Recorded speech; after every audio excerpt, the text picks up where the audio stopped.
got a gang.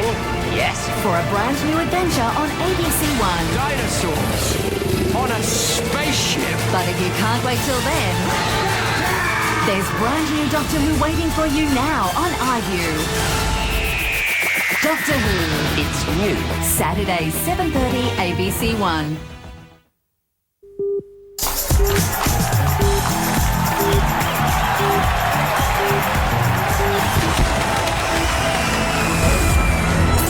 Been a long season, and as it turns out, that suits the Eagles just fine. It has been a long season, and as it turns out, that suits the Eagles just fine. To climb into the 5. It has taken the reigning premier until round 23 to climb into the 5. And now they've finally made it, they plan to stay there. For Michael Godden and his Eagles, the equation is simple. Win and we're in. For Andy Collins and West Adelaide, they must be hoping last week's disastrous showing against Port Adelaide was just a one-off. Having fought so hard for so long to secure a finals berth and a double chance, they are the Bloods need to bounce back and show their long-suffering supporters they are the real deal. Officially, the finals commence next week. But for the Eagles, today is their final chance to make sure they're able to defend their premiership crown. It's springtime, and it's Sunday. It's September. Back in the armchair. It's springtime, and it's showtime. It's the Eagles settle back in the armchair and enjoy the ride. It's the Eagles against the Bloods.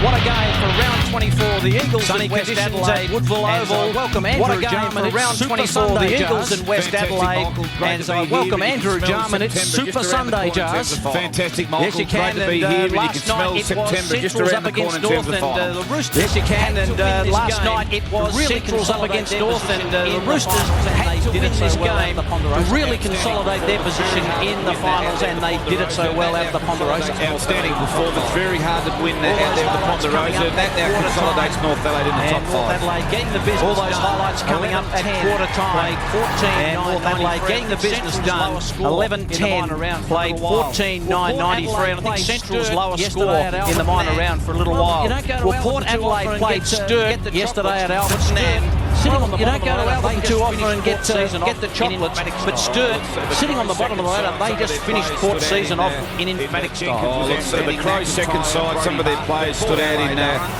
Jenkins was outstanding, McIntyre, Brody Martin, but Port Adelaide, they're unpredictable, frustrating to watch this year, and young Bamford was very disappointing. All the highlights at quarter time. Joshy Jenkins, 8 goals. They kicked 17-12 to 13-5, 83, and we wouldn't have thought that would happen. Well, last week, the Eagles needed to win, and they needed to win big. They needed percentage. They're up against Sturt, who bounced back, as we just saw. But the Eagles were in total control of this game, winning by 43 goals. They're in good form at the moment, the Eagles, really playing some good football, and last week really set for today's result up, I believe, that they had to win last week against Sturt. Sturt were disappointing, but gee, this is a tough competition to tip the winning sides, isn't it, really? Oh, it is. They can play any sort of football. Sturt, when they get a few of those AFL players back there, they can play any sort of football. Absolutely. Well, they hard to stop, but you can't rely on the Crows players to come back and help the performance there. But the Eagles, a big test today is coming up, no question. And ironically, that's what the Eagles have been so good at doing over the last couple of years. They've had a lot of AFL players on their list,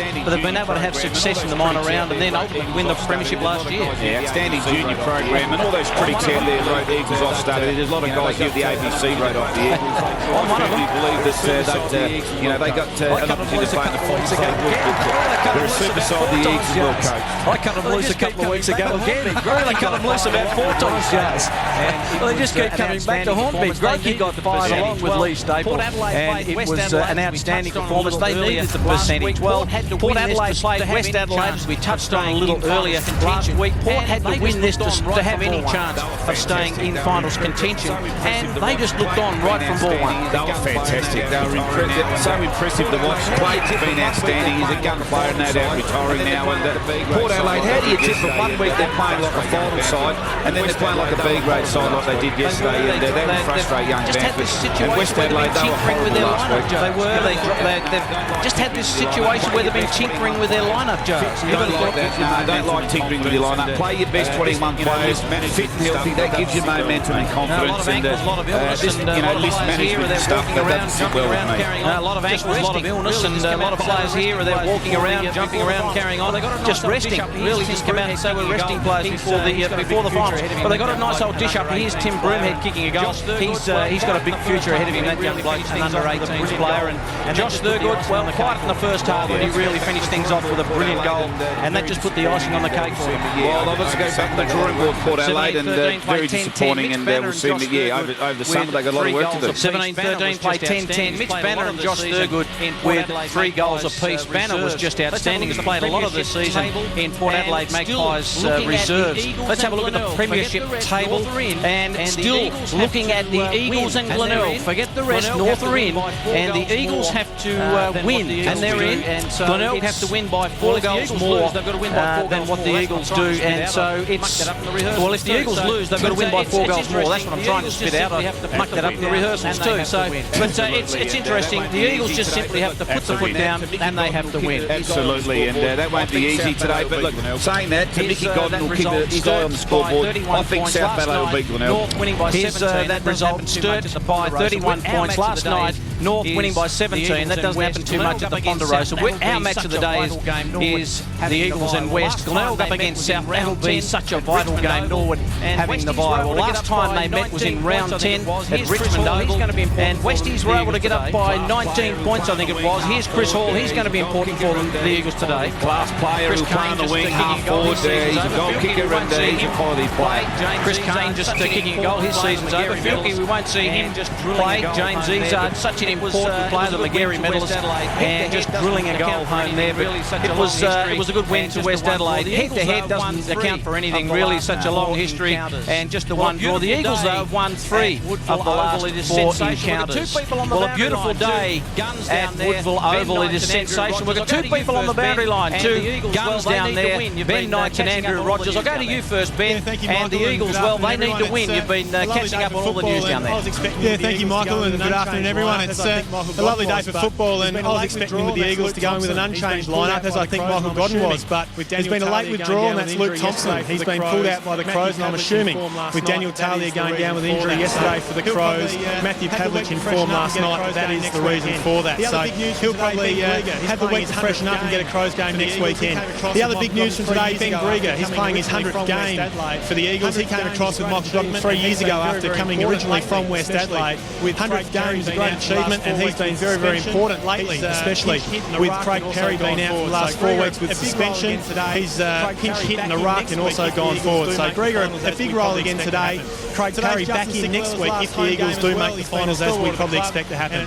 Today's Justin Sikalella's last home game as well. He's been a stalwart of the club, and it's a fitting tribute that he plays his last, I guess, minor round game at home, and he got a big warm welcome to the ground earlier. Michael Godden, though, he knows the importance of today. He also understands that, for the most part, the destiny is in their own hands, and that's the way he'd like to have it for today. Obviously, with the Glenelg South result. Yeah, 2 apart, I suppose, if we can win and we win by enough, and obviously with the Glenelg South result. So, yeah, we just can't control that. So right now we've got to get out and try and beat Westies first and foremost, and then by margin, hopefully.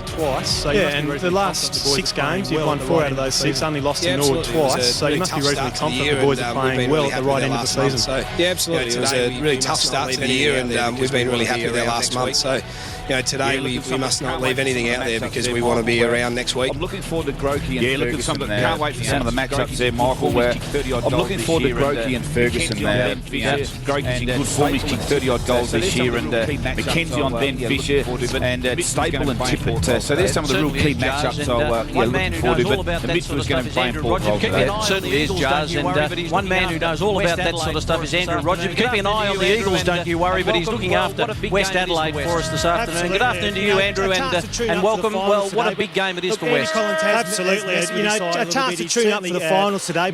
Look, Andy Collins has messed with his side a little bit. He's certainly managing his team. We have Adam Hartlett, we have John O'Beach, and we have Brad Fisher all out with ankle injuries. Just a coincidence. And Shannon Green and Daniel Kerr out with illness. Got to say, I spoke to Daniel Kerr earlier and he looked too ill to me. So they're managing their group. They have a couple of young players today. Aaron Anderson and Nick Holmberg coming through their junior program. But also, you see Tom Keogh, 190 centimetre 20-year-old coming from Pinaroo playing his first game today. Hill players are roaming half forward, tall player through there. And Michael's still off the Essendon rookie list.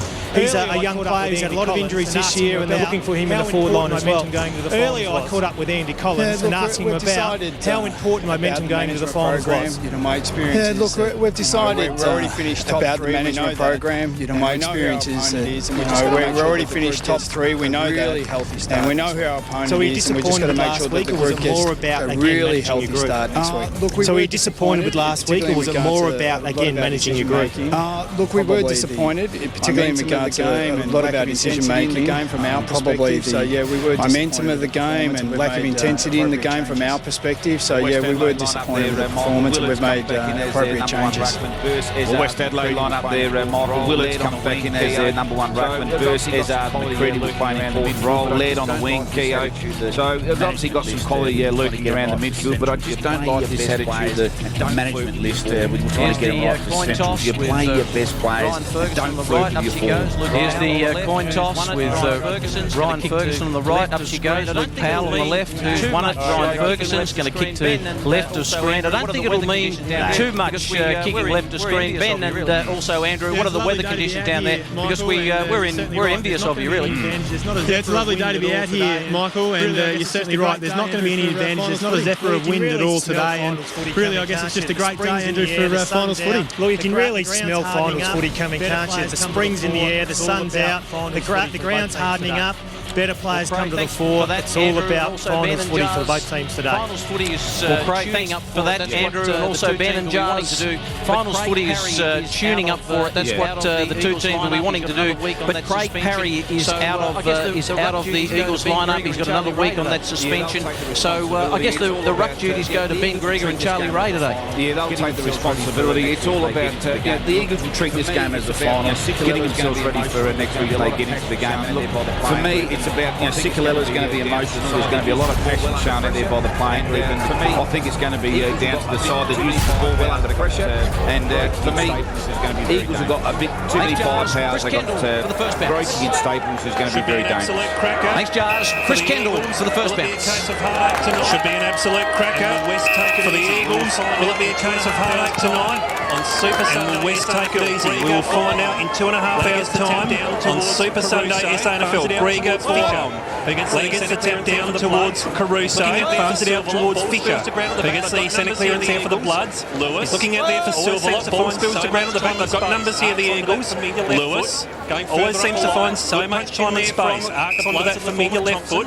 Going further up the lines, good punch in there from the Bloods in the form of Thompson. Yes, boys. We're going to have a throw-in. Eagles bench down there, boys. And Angus Roundtree. Yes, boys. We've got a few of the boys looking to get out, and Angus Roundtree will certainly be leading the way down there with that. Eagles farming out again towards Lewis and Grieger. That gets the tap down. Eagles farming out again towards Lewis. Comes out towards Joyce. Unloads up towards the half-forward line. Good punch in there from the Bloods. Comes out towards Joyce. He's searching for Knights. Lewis coming up possession. That's a handball almost to yourself. We'll see if choreography credits that one. Lewis coming up possession number 3. Get the smother in. Sicalella. Final game here at the Woodville Oval. Farms it off towards Knights. Coming out there. Going in towards attack now. The Eagles, I should say. Coming out there. Working it through his Tippett. Tippett crosses across the defensive goal. He picks up Burse in the back pocket. Burse has got plenty of time and space to move. He's had an exceptional last 10 weeks. He's spent a long time setting. He's got an eon of time and space to move. He's going to want to hit the target now because he's spent a long time setting for it. And he goes to a 2-on-1 and that's straight to the arms of Byron Sumner. He just did not look for a free play. He should have just switched the ball and played it in the hands of the Eagles. Now is Raymond. Sumner to Lewis. Got a voice calling on the outside. That's Fitzgerald. Picking out in the centre now is Raymond. Inclusion there for Luke Thompson. Got a voice calling on the outside. That's Fitzgerald. Tries to break the tackle. Late inclusion there for Luke Thompson. Playing his 50th Fitzgerald. Tries to break the tackle. He's going to have to go back now towards Day. Playing his 50th SANFL game today. He's looking down there for Goldsworthy. Ball's punched away from him. We're going to have a throw-in. So West Adelaide have got 18 players in their defensive 50. Who's the boys on the bench down there, Andrew? Looking got young guns from Adelaide Crows, Rory Laird and Who's the boys on the bench down there, Andrew? Looking got young guns from Adelaide Crows, Rory Laird and Brad Couch. And Ruckman you can't see there is Ryan Miller just hiding behind the runners, just keeping himself out of those. I wonder how they'll manage him today. They've managed everything else, West Adelaide. Another ball up. Hinging on that Glenelg. So such an important game. This match here, a lot hinging on that Glenelg and South match. This match here, the Eagles have just got to win it.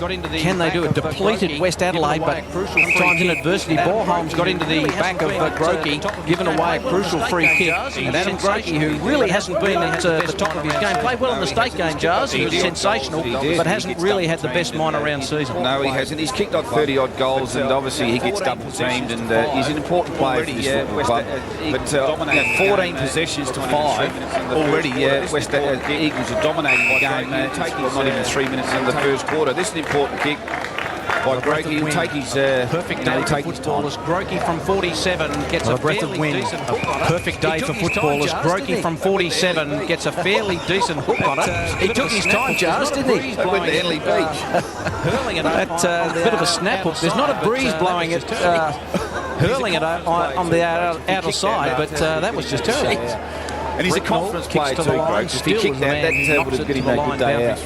Bricknell kicks to the line, still is the man who knocks it to the line, boundary throw-in. Michael, a bit of early news down here, a bit of drama for the Eagles. And down the room, Chris Knight has come from the field and gone straight off the ground, shaking his head and down the room. So not good, and it looks like a lower leg injury. That's a worry for the rotations. Grieger getting the tap in. Borholm on hands and knees. Sikalella sweating over the top of the pack. We're going to have a ball up. As Giles mentioned, he's auditioning for a new AFL home as much as anything else, Chris Knight. 60 metres out from the Eagles goal, still no score. Ticking towards the 4-minute mark. 60 metres out from the Eagles goal, still no score. We're ticking towards the 4-minute mark. Super Sunday here on SANFL. Give you all the scores from Glenelg South throughout the day also. Sikalella, Hall, back to Lewis. Eagles just trying to hack into the defensive zone. Well cut off there by Izard.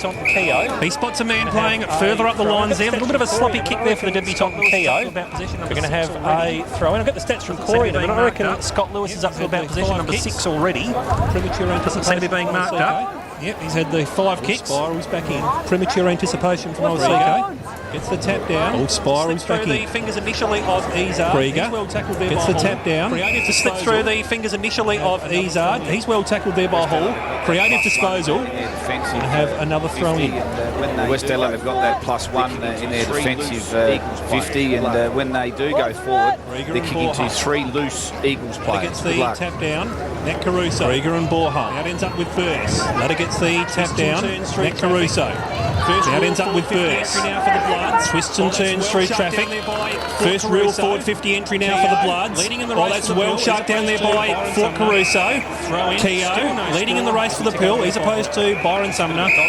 Throw in, still no score as we tick over to the 5-minute mark. Just a bit of a dogfight at the moment, isn't there? No sides are giving any space or time for the players to use their skills. The skills are a little bit sloppy, but it's back in business. pretty tight around the second. contest. Looks like Chris Knight might be back in business. We'll go to Ben in a second.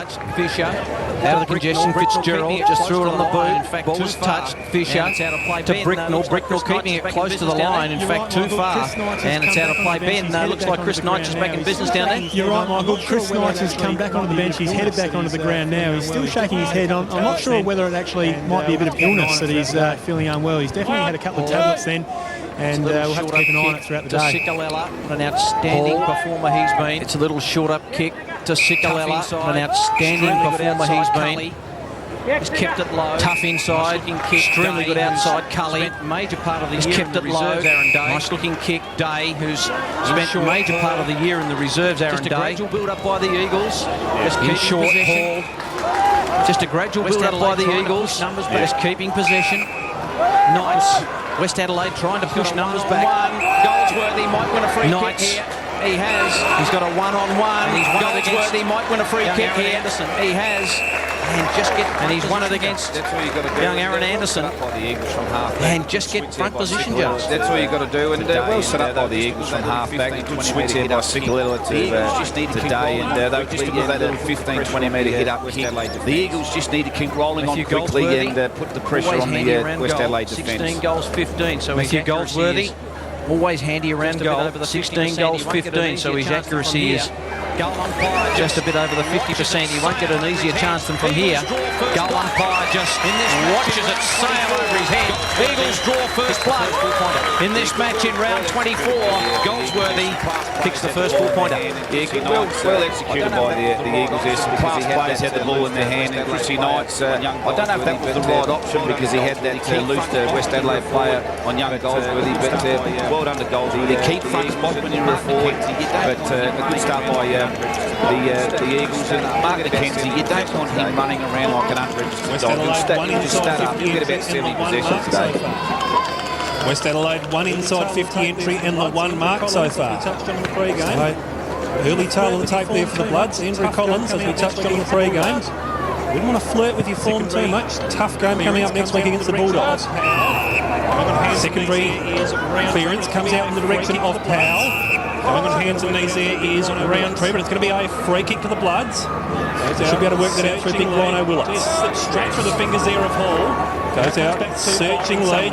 It slips straight through the fingers there of Hall. Now it comes back to Byron Sumner. Breaks one tackle. Brings it back inboard. Back inboard to Knights. All again on the outer side. He goes up by hand. Gee, they seem to have runners everywhere. Bring it back inboard to Knights. He goes up by hand. Gee, they seem to have runners everywhere at the moment, the Eagles. Defensive work in there. Going up long in towards the Grokey direction. Roundtree. Good defensive work in there from the Bloods, but it spills out to Roundtree.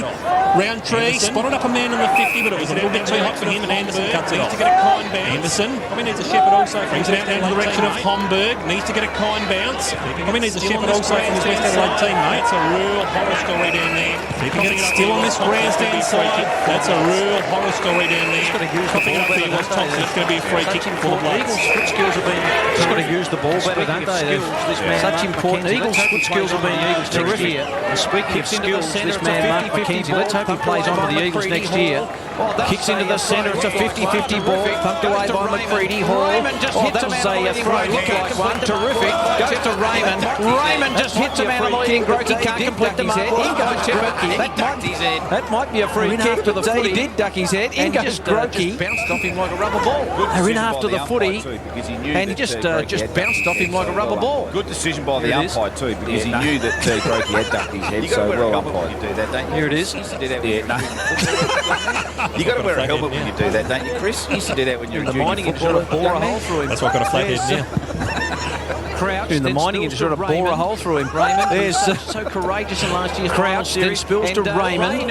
Raymond, who's so courageous in last year's final series, and Ray needed to be courageous. Caruso couldn't quite get it. Oh, surely a free kick will go the Bloods' way. Laird wants to play on, but it's got to come back to Borehole. He knows he needs to hold his place. So Borehole, one of those players, he just knows he needs to hold his place going into a final series. Crouch, Laird brings it back into the centre of the wood for a local G. Grokey's going to cut that off. Laird brings it back into the centre of the wood for a local G. Grokey's going to cut that off. Forward 50. Now he steps it out towards Goldsworthy. Goldsworthy's really got to wait for someone to present the forward 50. Shirley chips it on towards the outer side. Gee, good strong mark out there from Knights. Punts it deep in towards the pocket where it's set up for kick and a half out from goal. Final purchase. Punts it deep in towards the pocket where it's set up for Staples. Couldn't quite get the final purchase. Thompson, Tippett, chipping over the top. He's so strong in defence for them this season. Tippett, Thompson, queuing up at centre half, chipping over the top for Fisher. Fisher's got a couple of players queuing up at centre half back. I reckon they need to keep it on the outer side of the ground, not centre the ball now. So Fisher, he's been called to play on. Almost taken in the front there by Ballheim. Long searching kick. Almost taken in the front there by Ballheim. Leading South by 13 points. Glenelg leading South by 13 points. So at the moment, the margins still in the Eagles' favour. A long way to go, of course. Izar. Willits. Kick smothered. Ray. Let's try and get rid of it. Izar. He's coughed it straight up to Knights. Kick smothered. Willits. Let's try and get rid of it. And he's coughed it straight up to Knights. But that's been well cut off by Brick. Knights. Searching out there for Joyce, but that's been well cut off by Bricknell. Just to get the old switcher play going from half back. Tippett, who'll use his left boot. Just to get the old switcher play going. Thompson to Tippett, who'll use his left boot. He's natural. Mackenzie's Thompson, and then Thompson's a bit of space in front of him, but Mackenzie's got in the hole, and then Thompson saw that and said, I need to kick at the 50-50 ball. It wasn't good. Roundtree, the target was there, but he overcooked the kick. Roundtree, his use of the football so far to the outer side to Shirley. Shirley, he's kicking. His use of the football so far has been terrific. Just inside the line. He's kicking also very good, and he finds Staple just inside the line. Good build up by the Eagles, just set up by a turnover by West. Well, Thompson, that's his second, third turnover by foot. If you're going to play this style of game, you've got to have outstanding kicks. You've got to have kick players that can actually hit a target. Don't give the ball to Thompson if you're going to play that role, because now he's turned it over 3 times, and now the Eagles got a shot on goal. No excuse on a day like today. Drives me nuts. From about 40, runs around. Not going to quite get there. Up they fly. From about 40, runs around. And then not going to quite get there. Up they fly. Willits did pretty well. You're marking them down. And then gets on immediately with play. And then foot skills again. You're marking them down, Joe. You're going to run out of paper there in a minute. You'll run out of ink maybe first before you run out of paper. There must be a breeze. I don't know what the two boys are doing down in the boundary line, but I think they've got the weather wrong. Short up they kick. are absolutely way off because just a moment, Chris. While we've got a chance, little short up kick. We'll go to the boys in just a moment, Chris. While we've got a chance, what's going on with the breeze down there? Jars is challenging you fellas down there. Boys, there's absolutely nothing going on here. I don't know what Jars is talking about. It's not even a zephyr. So I know you're good up there on the top of the grandstand, but there's nothing going on down here to worry about. Beautiful, Ben. He's been a goal kicker this year. Love the retaliation. Hall now. Outstanding. He's been a goal kicker this year, Chrissy Hall. Outstanding. Eagles have got the first 2 of the game. And at the 13-minute mark, they lead by 12 points. And I tell you what, once the Eagles get on a roll, they're pretty hard to stop. They're not on a big roll at the moment, but things are looking okay for them. They're just starting to warm up. You can just see they're controlling the game, they're controlling the tempo of the game. And West Adelaide's foot skills and even their decision-making is very, very poor. I feel sorry for the West Adelaide defenders coming out of defence, looking upfield and seeing 3 loose Eagles players. I know that's the style of football they want to play, but gee, if they're going to fine-tune this for Centrals next week in their first final, they want to start to improve today's game. Tell you what, Chris Knights has Brooke West must think it's contagious. He hasn't been manned up yet because he's having a truckload of them. What's his stats? It seems contagious, boys, because he's got his own drink bottle, he's got his own towel, everything's named down here as well, so it must be an illness. He's had 9 touches so far, so it must be something very contagious. Grieger looks to hack it up towards the 3.5 forward line. It's the John Mark taken down here by the Bloods at the front. Bonnie, he's got Burst on his outer side. Into the direction of Bonnie. Bonnie, he's got Burst on his outer side. Honours that. Playing patiently, he can go back to Bonnie. It's just a very slow build-up for the Bloods at the moment. Playing patiently, he can go back to Bonnie if he wishes. Also on the outer side for him. Right on cue. Spots him up. He's got a man breaking. Also on the outer side for him. So spots him up. Switch play well the Bloods. The next trick the lead up from Thompson. So Thompson, they've switched play well the Bloods. The next trick is the next possession. Working through traffic is McCready. Good fly there from Tim Sumner. Couldn't quite hold it. Working through traffic is McCready. Caruso puts it in towards the centre where it ends up now with Nick Caruso. 50 entry of the Bloods. Caruso dropping plenty of numbers back. Only their second meaningful forward 50 entry of the Bloods. Through now. Dropping plenty of numbers back here. The Eagles. He's been dispossessed. Trying to burst his way through now. Is little Nick Caruso. He's been dispossessed. Work his way out now is Raymond. Going on a big arc there is Grieger. Back pocket for Goldsworthy. Trying to work his way out now is Raymond. Numbers moving further down the line. Tipping it further into the back pocket for Goldsworthy. Got a bit of bet on these Sumners. Numbers moving further down the line. And the next one is Tim Sumner. Got a bit of bet on these Sumners, haven't they? Yeah, good talent. Short little kick. There's the West Adelaide player coming off. There's a Mackenzie. Must have been after that tackle. West Adelaide player coming off. And also Mackenzie. Must have been after that tackle. Eagles have dominated. Yeah, a fair bit of blood coming out of there. But the Eagles have dominated the possession count. They've had 53% so far. Boys, there's clash of heads down here in that Mark Mackenzie tackle. Yes, they've had... boys, there's clash of heads down here in that Mark Mackenzie tackle. Ford Caruso and Mark Mackenzie both coming off for the blood roll. They've had 20 marks too, Charles, here, because they're hitting their targets. Yes, they're very good. Well, they've been efficient with the ball, haven't they, mate? But West Adelaide, what are we, 16-minute mark in the first quarter, and West Adelaide haven't got a score on the ball. The Eagles No. Worrying sign going into quality next week. Tim Sumner, rangy type. And the Eagles might be a free kicking accurately. Tim Sumner, he's a rangy type, goes to the line. Might be a free kick here. The Eagles' way will go to Grokey. Getting stitched up. It's a little nudge. You got the timers on, Michael. Both boys are in the rooms currently getting stitched up. So there's a get the challenge. timer on, see which bench works more effectively. Yes. There's a challenge. Took the head off a couple of worms as that one went through. Grokey. Laird. Took the head off a couple of worms as that one went through. Taken by Laird. Away it goes to Crouch. Crouch goes long. He's got an open goal square and he's just sprayed it away to the right. And the first score for the Bloods has taken them almost 17 minutes. 4 to centre, that's exactly what we want to see from West Adelaide. Play on quick and get the opposition's defence under pressure. But Crouch looks nice. He's a beautiful mover. I know he's only 17 years old, but he's going to be a jet for the Adelaide guys. Ron Shirley, wonderful for this football club. He's got Powell lining up for it. Powell has just been wonderful for this football club. Inspirational skipper. He's looking out there for Staple. Their structure off. All falls in the direction of Goldsworthy.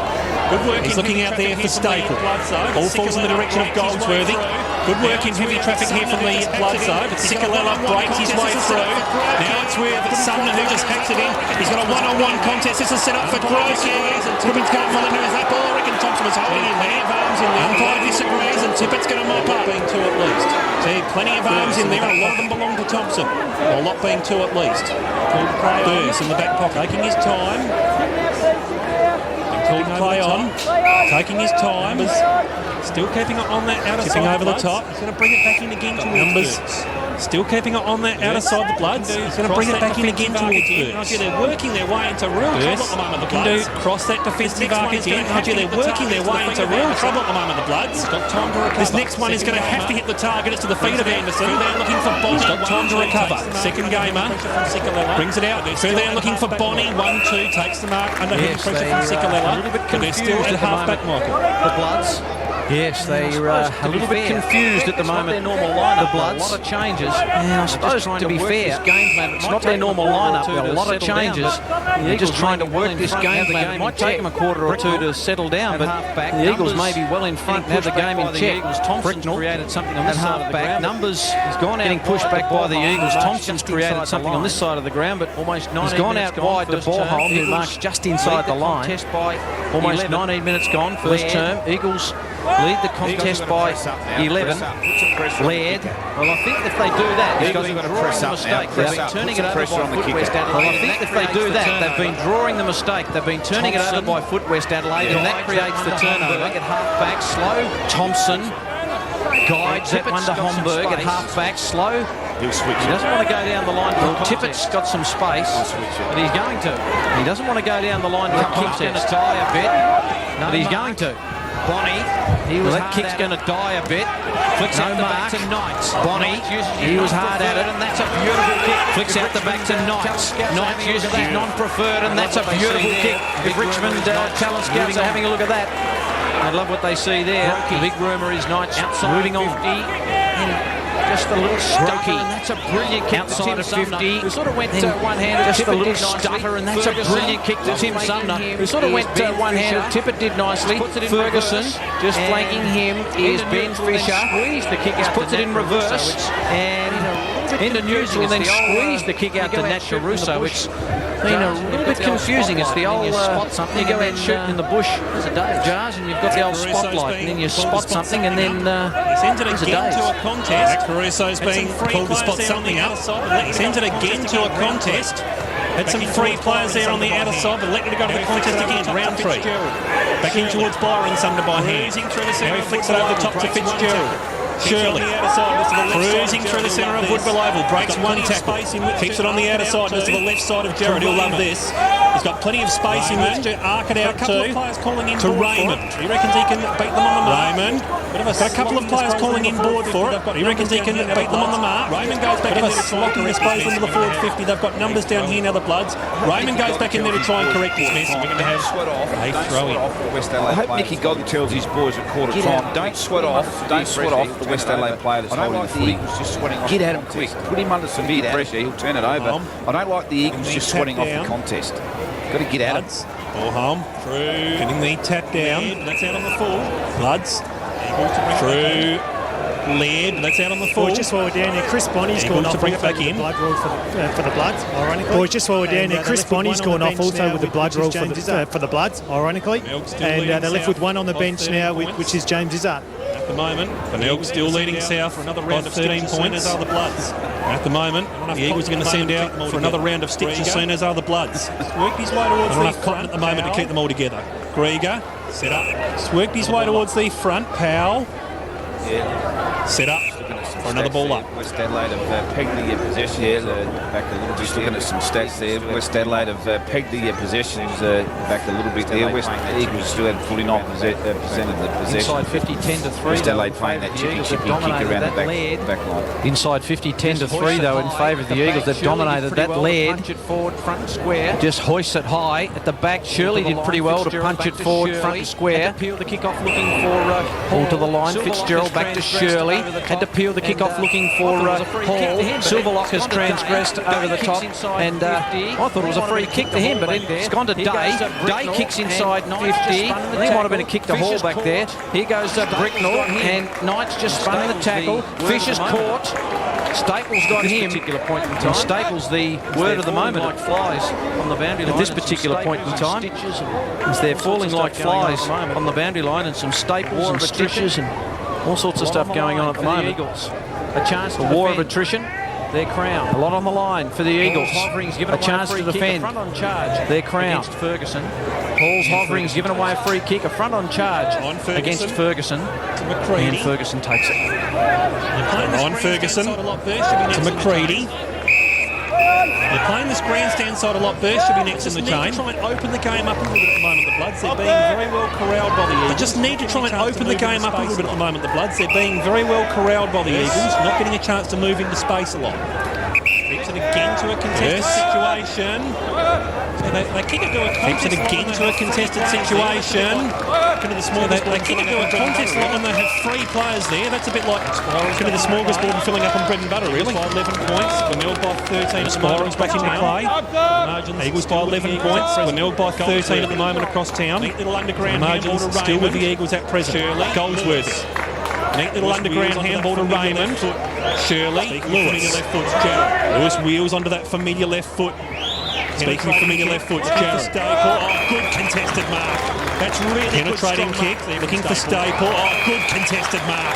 That's really good strong mark there from Staple. Tim and Grokey combined so well in that category all year. Good work there. He's got time and space to wheel around. Now to Goldsworth. He's got time and space to wheel around. Sitting towards the Grokey direction. At the back of the pack there was Thompson. Cuts it off well for the Bloods. He's been busy so far. Goal square, it's set up for Tim Sumner. They've popped it up now towards Knight. Knight sends it to the goal square, it's set up for Tim Sumner. Couldn't quite get it. Soccer through from Grokey though. Coming from the big forward. You don't call that one too often, but the margin is now out to 13 points. 17. Good result there by the Eagles. I thought that work right there pretty nice. Good result there by the Eagles. I thought that their foot skills work right there pretty nice was outstanding. And West Adelaide, their foot skills are killing them in their back defence. 50 lots are disappointing. You're going to play this style of football, you've got to have elite kickers to disappointing. And I think Collins is very, very concerned where their foot skills are at the moment. You can't go into the final series and not be able to hit a target, chaps. West Adelaide is looking a bit sick for them. No doubt about that, Jars. 45 against Port. West Adelaide is looking a bit sick for them. Pumped last week by 45 against Port. Gleesing just hovering over the ball. Goldsworthy there, in dispute out the back. These are Burse. Under pressure back to got to get a wriggle on. They'd love a goal before quarter time. McCready under pressure back to Burse. Lingering handball. These are back to Laird. Laird's got to get around a couple. Then that handball just set a teammate and Gleesing up, and he's really got one. That was a hard, genuine football collision, Jars. The umpire's been watching the AFL too much, Michael. That was typical good hard collision footy there. Here it comes. No, I can't see a free kick in that. Let's have another look at it here. Here it comes. Sorry, Jars. I'll have a word to the SA NFL Commission during the week.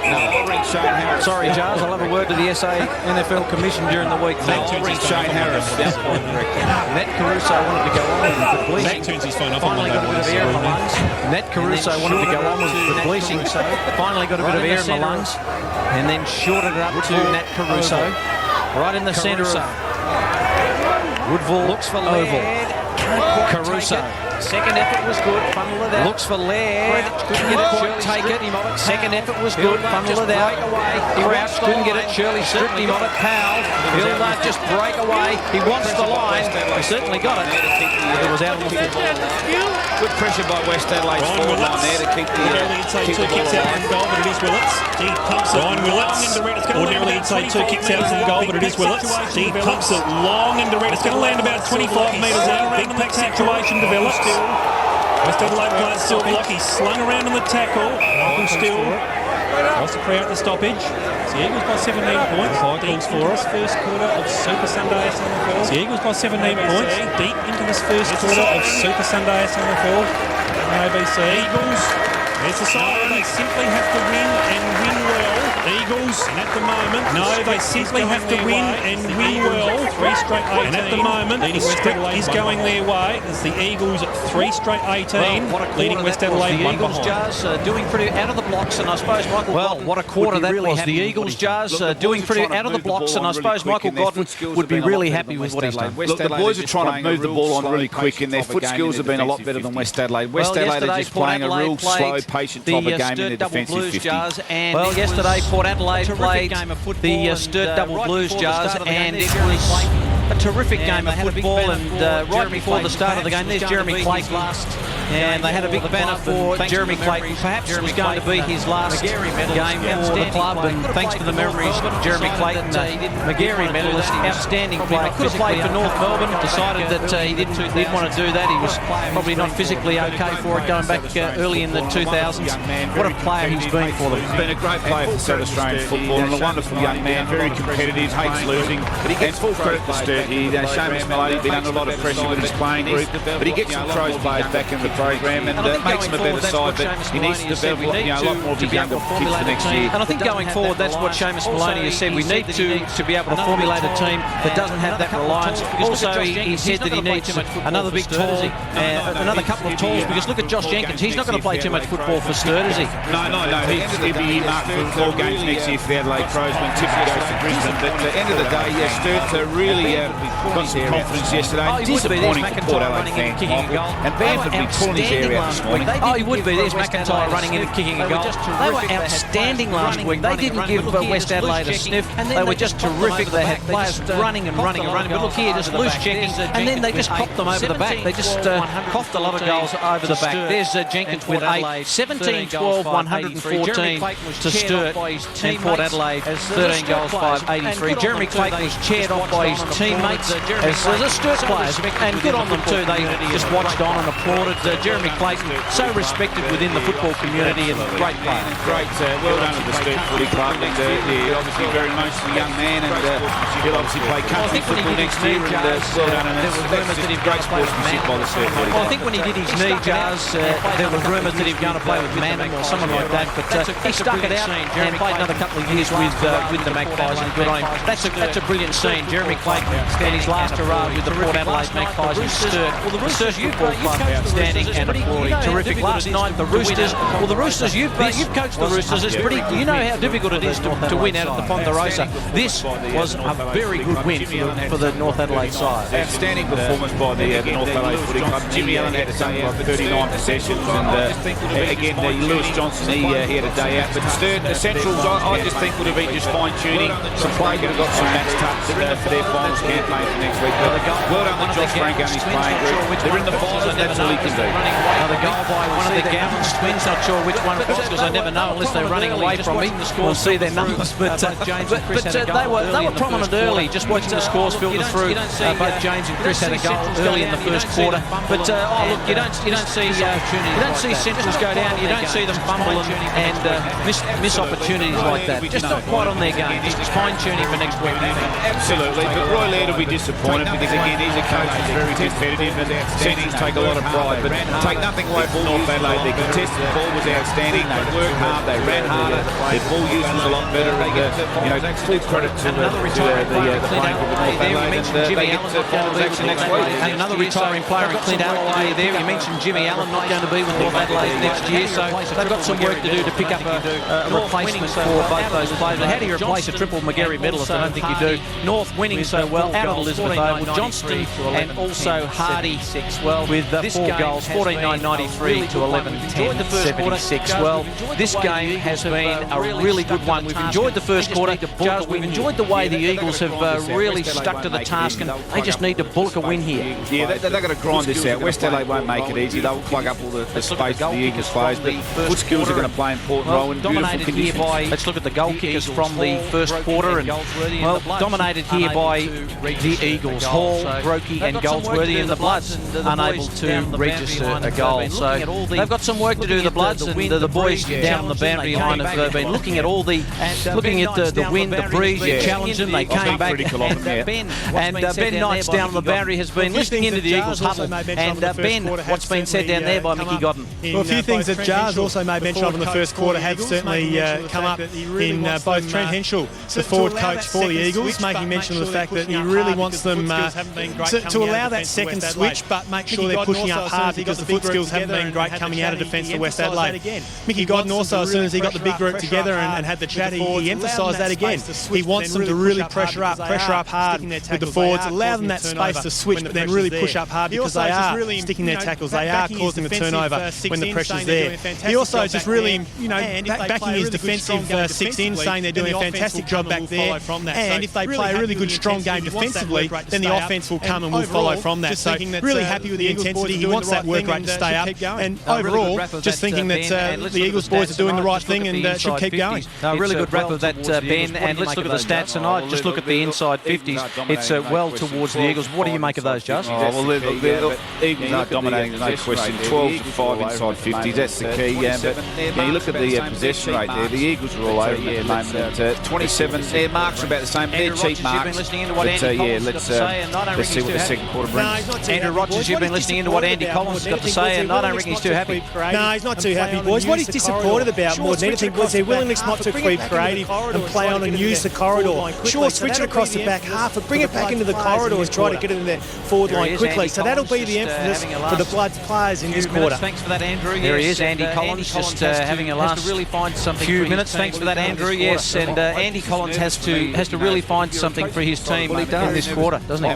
This is nervous for me. If you're coaching this side at the moment, very nervous. And I'm glad he's told his players to be a bit more risky through the corridor, and they got to back in that 45 kick inside. That's a good, it's a high risk type kick, but you've got to back it in to open up the corridor. All right, second term about to get underway. Here's Chris Kent. Mystifying with it, and yet they've had the same number of possessions, these clubs. Quite mystifying with it. It says a lot about how important ball usage and efficiency is in footy, doesn't it? Bloods need to get a bit of a spark, and Borehole seem to be missing. Bloods need to get a bit of a spark. That's one of those things that seem to be missing with Fred Fisher in attack today.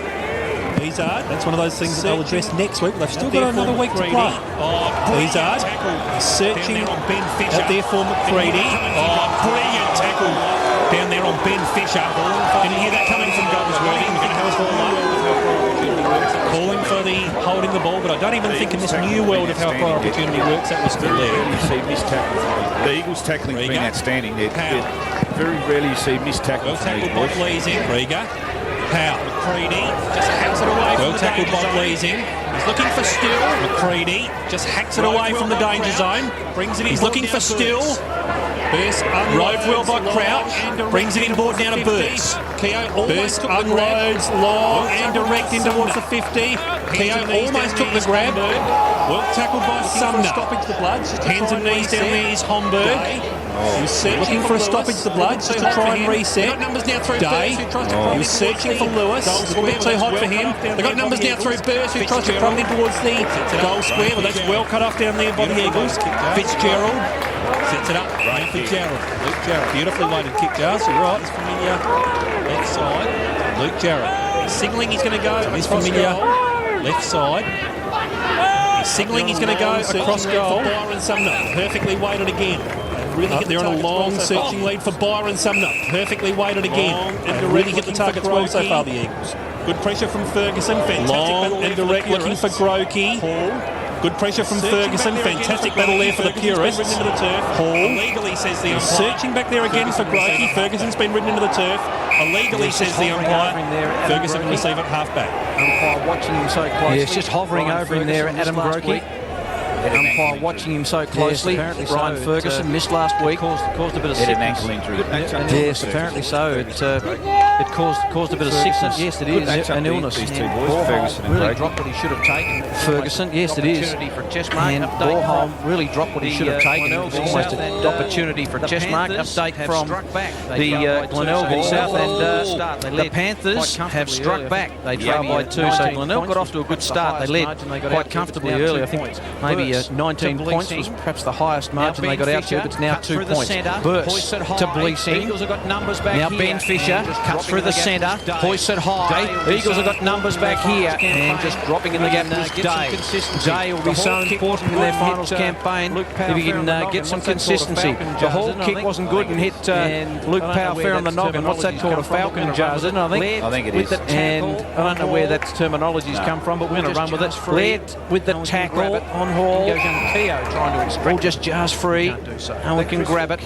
In goes young Keogh trying to extract it, but he can't do so. That Chris Hall kick, that was a risky one, but I didn't mind it because Powley had his hands up. So that's what he wants his coach wants his players to do, is back in that corridor kick. Grieger in the ruck. It nearly come off, but that's what he's trying to encourage his players to do. Grieger in the ruck. Silverlock. Put on Lewis. Powell. Good tackle by Knight. Crowd calls ball. Put on Lewis. Powell. Just got the call from Shirley, who kept running. Cut through the centre. Cicolella. Perfect handball looking for Jarrett. Jarrett can have a bounce. We know he's got a long raking kick on him. He goes with it now. Just punts it high. Didn't look. Getting back. Tippett. Missed everything. Had a fresh airy. He's got to run back after it. It might just go out of bounds. Tippett wants it to go there. He still kept it in play. Well done, Joel Tippett. He was right out of it. Had a real airy there trying to mark it. Just couldn't quite do so, and then followed up to Shirley, knocked it away. Ben Fisher just somehow got the footy, lays it back to Bleasing, and Bleasing gets it to Bricknell, and Bricknell is clear. So Bricknell looking for the next link in the chain. I've got one-on-ones all ahead, but that's a beautifully weighted kicker here for the Bloods. Still keeping it further on the outer side, now into the direction of Jarrett. Still is outside. Ball farms out now into the direction of Jarrett. Should get a Goldsworthy is outside. Underground handball searching for Cicolella. And should get a kind bet. He doesn't, unfortunately. Working it Anderson. Now to Laird. Working it through the back half again now. The Bloods. Kick out in the direction of now to Laird. Brings it back in board. Laird. Dinky little chip kick out in the direction of Borholm. He brings it back in board. He's going to have to go to Homburg. Back in board to Laird. Where Burst receives it. No, he doesn't. He's going to have to go back in board to Laird. Where Burst receives it in the centre. They've got a couple of free men out here on the grandstand. So there's a nest of Eagles back there. One of those is Bonnie from somewhere. Bonnie just unloads here. There's a nest of Eagles back there. They need a mark for Bloods from somewhere. But Lewis, the cavalry, saves the day again. Just got time. Gets it out towards Jarrett. Breath and reset. Jarrett just got time beautifully today. Take a breath and reset. Lewis and Jarrett have combined beautifully today. There is it board to Powell. Jarrett being called to play on. Good pressure from Izard. Ferguson in board to Powell. Back to Izard. Good pressure from Izard. Ferguson in on the outside of the ground for Homburg. Back to Izard. Spills what he should have taken. He's got it again on the outer side of the ground for Homburg. Knocking up, getting the footy. Spills what he should have taken. He's got time to recover. Back in board to Burst. Knocking up, getting the footy. Could get some steps from the choreography in a minute to see how dominant Burst has been. Back in board again. Further down the lines for Izard. Further up the line. Back in board again. McCready. That's young Keogh. Further up the line. 1-2. Wheels around. Going long and direct. Wellats flies at the front. Wheels around.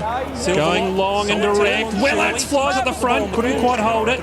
Silverlock, solid tackle on Shirley. Just put the ball on the ground just about, I reckon, then. Shirley now comes back in board. Eagles through Raymond. That's holding the ball there. Shirley can twist one tackle, turn straight into another one. That's holding the ball there. Yeah, you can break one tackle just and twist into the next one, you're in trouble. Yeah, good decision by the umpire. And West Adelaide, they've listed their intensity a bit more, which is good. But see that kick inside to Powell. That's what obviously God wants. That 45-degree kick back in the corridor. which is a really, really good high risky top kick. You want to back it in. Good decision. Yeah, there was that tackle. It was a free kick every fair day. call. On his distance. Good decision. Even with Good the call, most Chris. luminous pair of Silverlight, I reckon, is right on his distance. Even with the most luminous pair of boots in a long day. He thinks he's Dermot Brereton. And this one's going to fall, as Alan Jean said, if you're going to wear boots like that, you want to be able to kick in the right position for it. And this one's going to fall about 10 metres short. Caruso is in the right position for it, just hacking it away from the danger zone there is Ray. We're going to have 8-5 goal breeze. West Adelaide and Eagles kicking to the southern end. They're kicking into a 4 or 5 goal breeze. I'm convinced about that. I really am, chaps. Eagles coaching box. You can see Rick Bigland's there, the man second from the right. Craig Parry's in there as the ruck coach, and will play on next year, my Mal is. Well, that'll be terrific. A lot of rumour about him going back to Western Australia, but love to see Craig Parry back in action for the Eagles next year. Pretty busy. Little men have been busy. There have been a free kick to Sikalella. Hall has been pretty busy. Little men have been busy for the Eagles. Nat Caruso, Silverlock, just got the old 360 going, got a handball away. Wasn't too bad. Crouched in nicely. One of the things in Homburg just couldn't keep his feet, and he's runs it out of play. And one of the things you're taught as a young footballer, you've got to try and keep your feet. And young Homburg just couldn't quite manage it there. No, see a young player coming through the program, and it's a dogfight at the moment. A lot of stoppages, a lot of ball ups. Big tackle in there. The Eagles have just got to do everything they can to win. Big tackle in there. Powell head over the football. We've seen that so many times. Sikalella just taken to ground. Another ball up. 7.5, almost 8 minutes gone. So we've got the number one stats man in the country. Could he tell me how many ball ups we've had so far? He's got a lot to do back there. Okay. Just keep jotting them down. No, I think that job lies with you, Jars. If you can just keep jotting them down. It's terrific. It's going nowhere. It's a bit ugly at the moment. Well, a lot of players around this football, it's going nowhere. It's a bit ugly at the moment. Lewis is just trying to extract it out of there. Well done by Cully.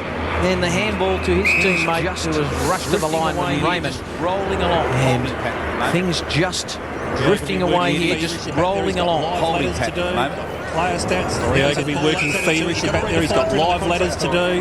Player stats. Now he's had ball ups at it too. You've got to read the fine print on the contract for it. Going to be afraid of the Bloods. Unloading in towards the 50. Will it sit down there for Keogh? Trying to bust his way through. Lewis is having none of that. Pressure out there, both sides Holding to trouble, all up. Well, there's just a lot of pressure out there. Both sides are really tackling well and hitting the contest hard, so contested balls will be right up there. Ball up. Now it spills out. Izard's kick's been smothered. The ball up. Lewis. Now it spills out. Izard's kick's been smothered. The ball up. Lewis. Tackle. Saw a little shot of Fort Caruso there a second ago. As the strapping on the noggin. Saw a little shot of Fort Caruso there a second ago as the strapping on the noggin. So he's been stitched up and ready to go again. Mark McKenzie was out first, so I like the bet. Yep, well done. Was out first. Craig Parry's 34 too, so keep an eye on that. All this strapping around the place. It's like a dojo out there at the moment. Well, both sides are hitting it hard, so you're going to get all up. So the umpires are loving it at the moment too. Well, both sides are hitting it hard, so you're going to get those collisions. So coaches will be happy with that. But you're not getting any clean ball. We're not getting any spread. Of gameplay. And West yet to get a goal after nearly 35 minutes of gameplay. Cuts it off. Jarrett trying to burst through there. Oh, now it's Sumner. Goldsworthy cuts it off. Jarrett. Gee, they're creating that spread so goes back in board by hand to Goldsworthy. Gee, they're creating that spread so effectively, the Eagles. Sikalella. Oh, he dances around, belies his ears. That's a bruising tackle there on Shirley. Great work in there from Chris Bonny. Mopping it up now is Keogh. He goes further down the line where he gets a strong mark from Michael Still. Come across this year and Michael Still, big prize recruit, Still come across this year, and I reckon this is only about his second or third game that he's played. Michael Still, game number 5. Thanks, Chris. Kicks it inside 50, just sits it up, hoping for the big. Ryan kicks it inside 50, just sits it up, hoping for the big Ryan Willits to do the business. It ends up with Goldsworthy from Fitzgerald. High kick, didn't look, needs some torque. Thompson takes it. A 25-metre penalty against Joyce. Plenty of the football, it's a 25-metre penalty against Joyce. And this will bring Thompson a little closer. He can give it a fair hoof. Joyce is cribbing on the mark, and this will bring Thompson a little closer. He can give it a fair hoof, Thompson, but He's got the accuracy of his thing that trouble me. Stick between those two big white sticks there. He's got two big ones there. He's not going to get between those two big white sticks there, Kurt. From just outside the 50, he's not going to get the distance. He's given it a fair ride. It drifts away, almost Keogh, and it's rushed through by Benny Grieger. Our number one statsman in the country, could he find out when West Adelaide, if they've ever kicked a goal in the first half of footy? If they've ever kicked one ever? If they haven't, when was the last time they lost? So can they go into half-time without scoring a goal? Goalless. I want to know whether they've been goalless before half-time this year. Corey's just got another different shade of pale. The Knights to power. He got excited at first when he thought they kicked a goal in the first half. He was able to find that one. Ball brings straight back inboard to Shirley. Now Robert Shirley has been pretty serviceable since coming back from the ACT. 32 years of age, so this window of opportunity for him to play in a flag may be closing. There's a fair few that are playing their last games this year, Jars. The Gowans twins, a fair few that are playing their last games this Rudolph, Alloway this year, Jars. The Gowans twins, Sikalilla, Clayton, Semi Rudolph, Alloway, Alan Shirley. It's a real transition period now. The margin out now to 22 points. Robert Shirley to get the margin out now to 22 points. Unloads, just drifts to the wrong side of the post. Possibly to that breeze that Jars is convinced is blowing around the ground. Moving the ball on. Position there by the Eagles a lot better, a lot more efficient. Moving the ball on a lot quicker. That's where it kicked the West Adelaide boys get caught out. Too long. Long kick by Bricknell and too long in defence, but not a good kick. Too close to the line. You want to hug the boundary line in defence, but spun by. Not a good kick. Ball just comes back in. Ferguson spun by Staple. Got rid of it legally. Burse has been hard at it. He's still battling on at the bottom of that pack. I think Ben Knights just mentioned to us a moment ago that Mark McKenzie wearing Craig Parry's number 34, but didn't play it too smart. I think I'd ever see the day that he relinquished the number 57, but didn't play it too smartly. Mark McKenzie should have had a couple of Guernseys just in case. Players are pretty. Well, they like to wear their own Guernsey, don't they? Oh, they do, yeah. It's West Eagles have got 1, 2, 3, 4 loose players out of their 450. The Eagles. So West Adelaide got everyone in their defence. Knights hasn't been much of a display in this quarter. Knights working in the confines of a phone box goes to Roundtree. Back to Knights, hooks it around the body, bouncing ball for the Eagles. Just out of play. So an opportunity for the Eagles to set it all up. They lead the contest by 17. Eagles keeping all the answers at the moment. Crosstown, Vanelga doing the right thing to keep them on the final results. Willets, free to the Bloods. Quite get clear purchase on it. It's going to be a free to the Bloods, being held off the footy without possessions. Back inboard through Laird. Bloods back inboard through Laird. Keeping that through Anderson, still on the outer side of the ground. Anderson just needs to spot up through Anderson. The chain and they do through Burse. Anderson just needs to spot up the next link in the chain and they do through Burse. Been so good for him this season. Shane Burse. For a switch here. Issues along the way, but he's been so good for him this season. Plenty of issues along the way, but he's responded magnificently every time. Thompson and take a bounce. Drops really what he should have taken. He's got plenty of time to recover and take a bounce. Tackler's bearing down upon him, so he needs to get rid of this one fairly quickly and ends up kicking it straight to Aaron. Fair income, son. And concedes 25, Mark Warhol. Needed to spot up the target on the Jars. Got a lot of the eyes, young man. Needed to spot up the target on the Jars. He's had 4 or 5 now, hasn't he, Chris? Am I being a bit harsh on him? Yeah, Ferguson goes for the flight at the back. How many times have we called that over the years? Anderson. Ferguson goes for the flight at the back. How many times have we called that over the years? Anderson. Handball was a little bit too hot there, but Bracknell's got time to recover. Takes on a journey through the defensive half of the ground to Burke. Goes over the top to Willett. Tackles to bring it in body. He's thinking about going towards Crouch, but now he goes over the top to Willett. Tackles to this side is Lewis. Now it's Homburg. Skills by calling for on this side is Bonnie Joy Chua, but Sikalella takes it. Skills by Cook disappointing for West Adelaide at the moment. Back into a 2-on-1 situation. Well done there by young Laird. On this outer side, brings it back inboard to Bricknell.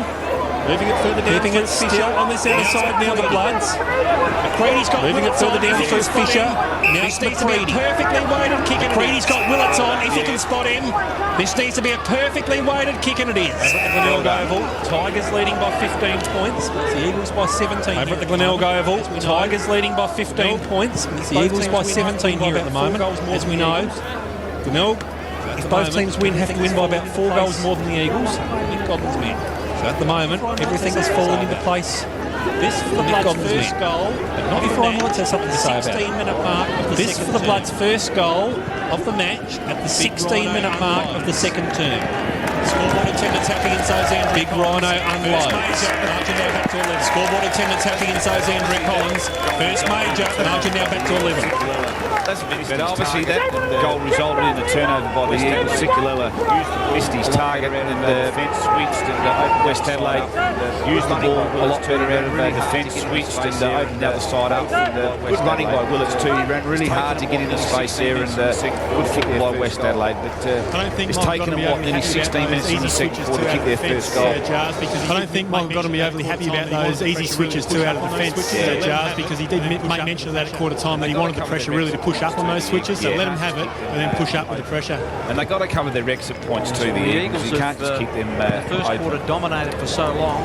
Yes, well, the Eagles have in the first quarter dominated for so long. 11 points, so a little bit of scoreboard pressure on West, but amazingly, it's back to 11 points, so it's always been pretty manageable for the Bloods. They all miss it, getting back Sanderson. Mackenzie's high floating kick. They all miss it, getting back Sanderson. He's been terrific, and they're not the heavy work off the ball. Burse, he's been terrific, and they're not taking any of this holding on, are they? No, and all they should.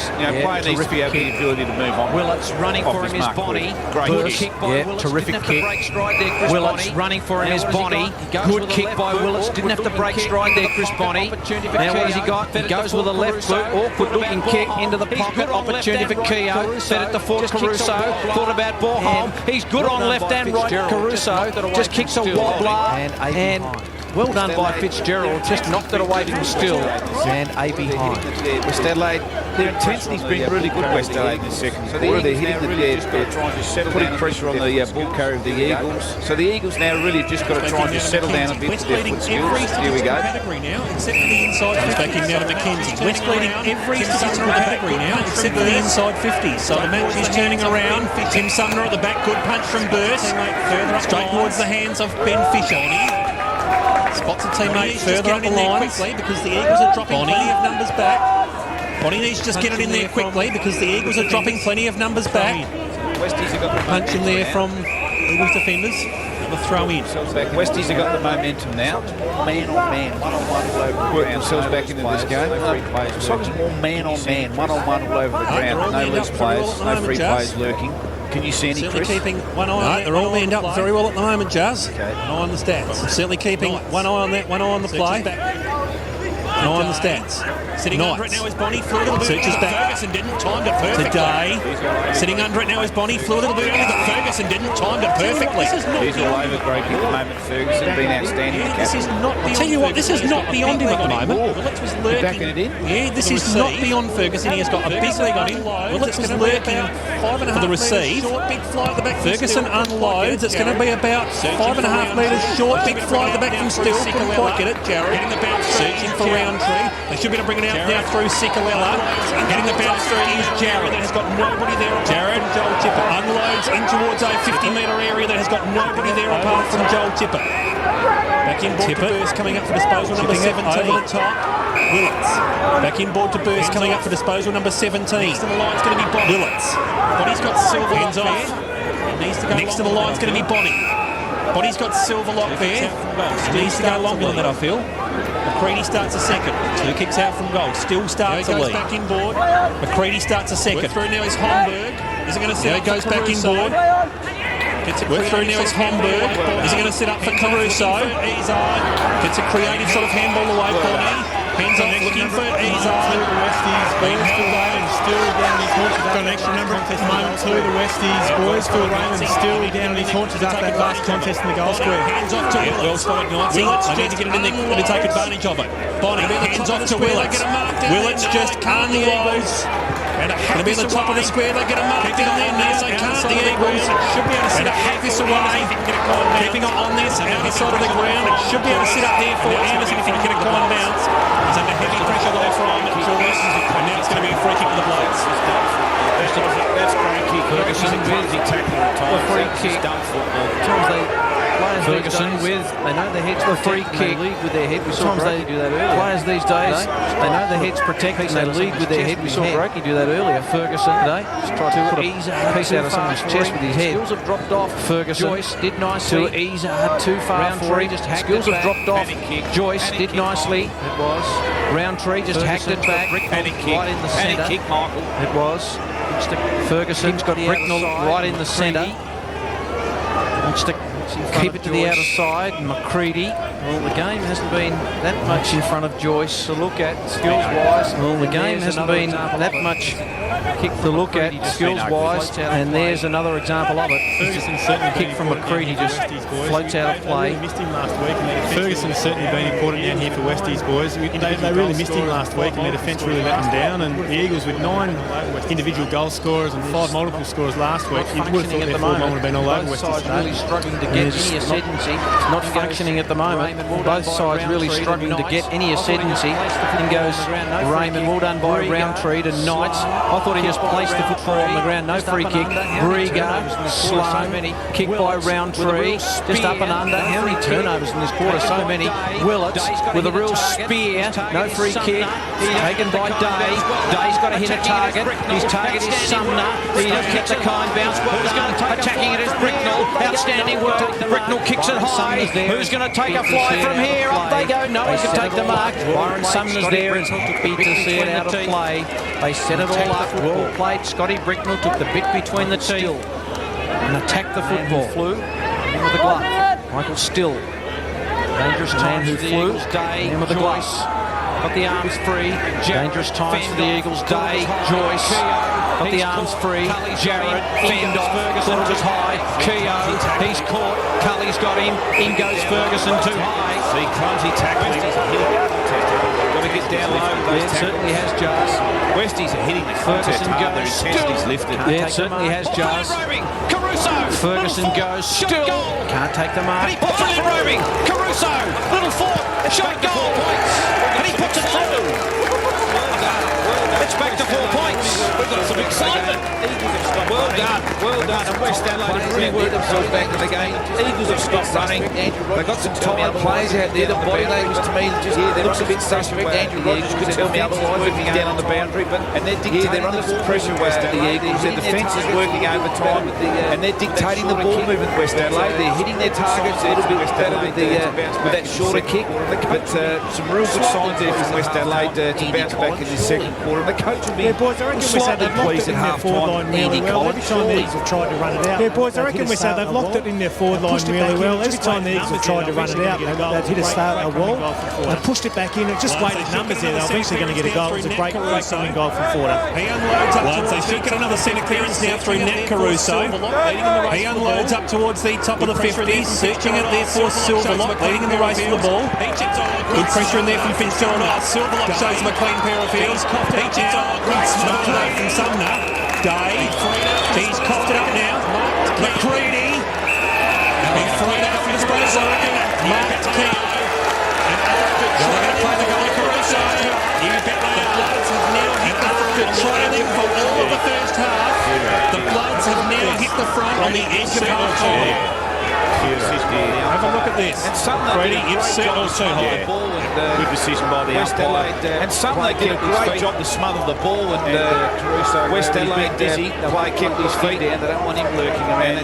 Caruso, well, he's been busy. But centre square lock him down. They don't want him lurking around. That's Sumner's man.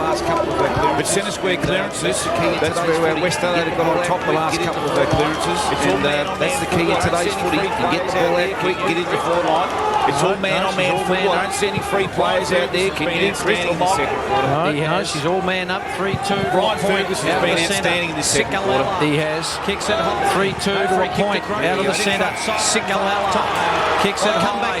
No free kick to Grote. He was in front side trying to put down in the first quarter. What a comeback by the Bloods. I tell you what, we talked them down in the first quarter. We did. We had every right to. A little bit niggle out there at the moment because they were very average, but full credit to their playing group. There's a little bit niggle out there at the moment, Chris, so Andy Collins will be pleased to see that second quarter the way they respond. 3-3-21 leading the Eagles. Half-time, it is West Adelaide. 3-3-21 leading the Eagles. 3-1-19. So this Super Sunday of SANFL is set to go down to the wire, and you'll get all the action here on ABC TV.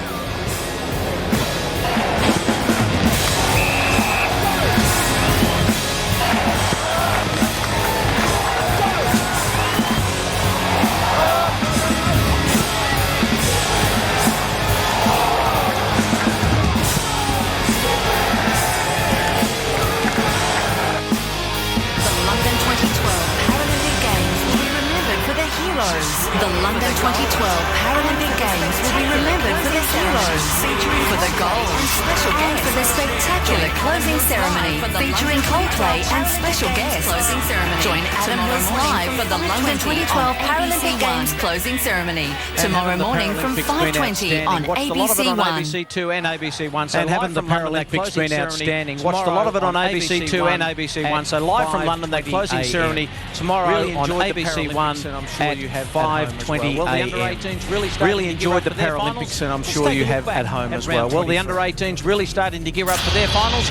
Let's take a look back at round 23. 7th place Port Adelaide journey to Richmond Oval, knowing they had to win to keep alive. 7th place Port Adelaide journey to Richmond Oval, knowing they had to win to keep alive a slim chance of making 5th spot. In West Adelaide, a victory would secure the double chance. As the Magpies coach Julian Farkas described last week's effort against the Roosters as the Magpies' worst of the season.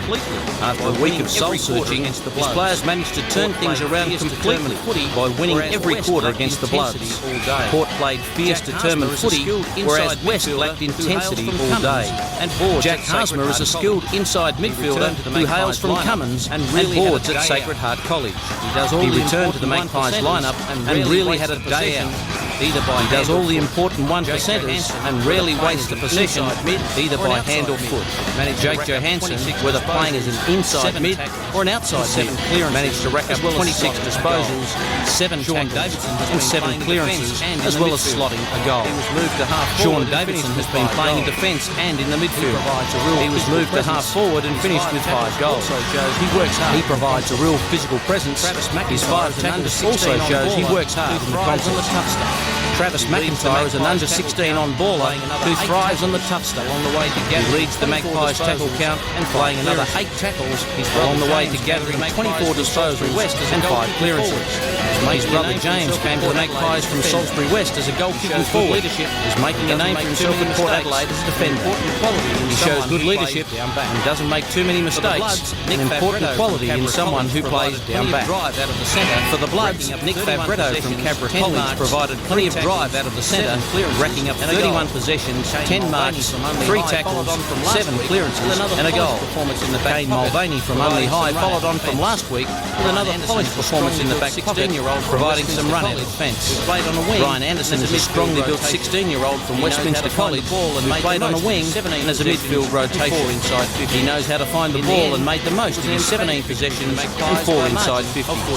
In the end, it was an emphatic victory for the Magpies by a margin of 45 points. 5th place Glenelg travelled to Norwood Oval, knowing a victory over the ladder leader would clinch a final. 5th place Glenelg travelled to Norwood Oval, knowing a victory over the ladder leader would clinch a final berth. The Tigers got away to a great start with the win, when it was 7 goals, and setting up a 5-goal lead by quarter time. When it was Norwood's turn with the breeze, they wasted a lot of scoring opportunities, but still managed to take back the deficit to 13 points by half-time.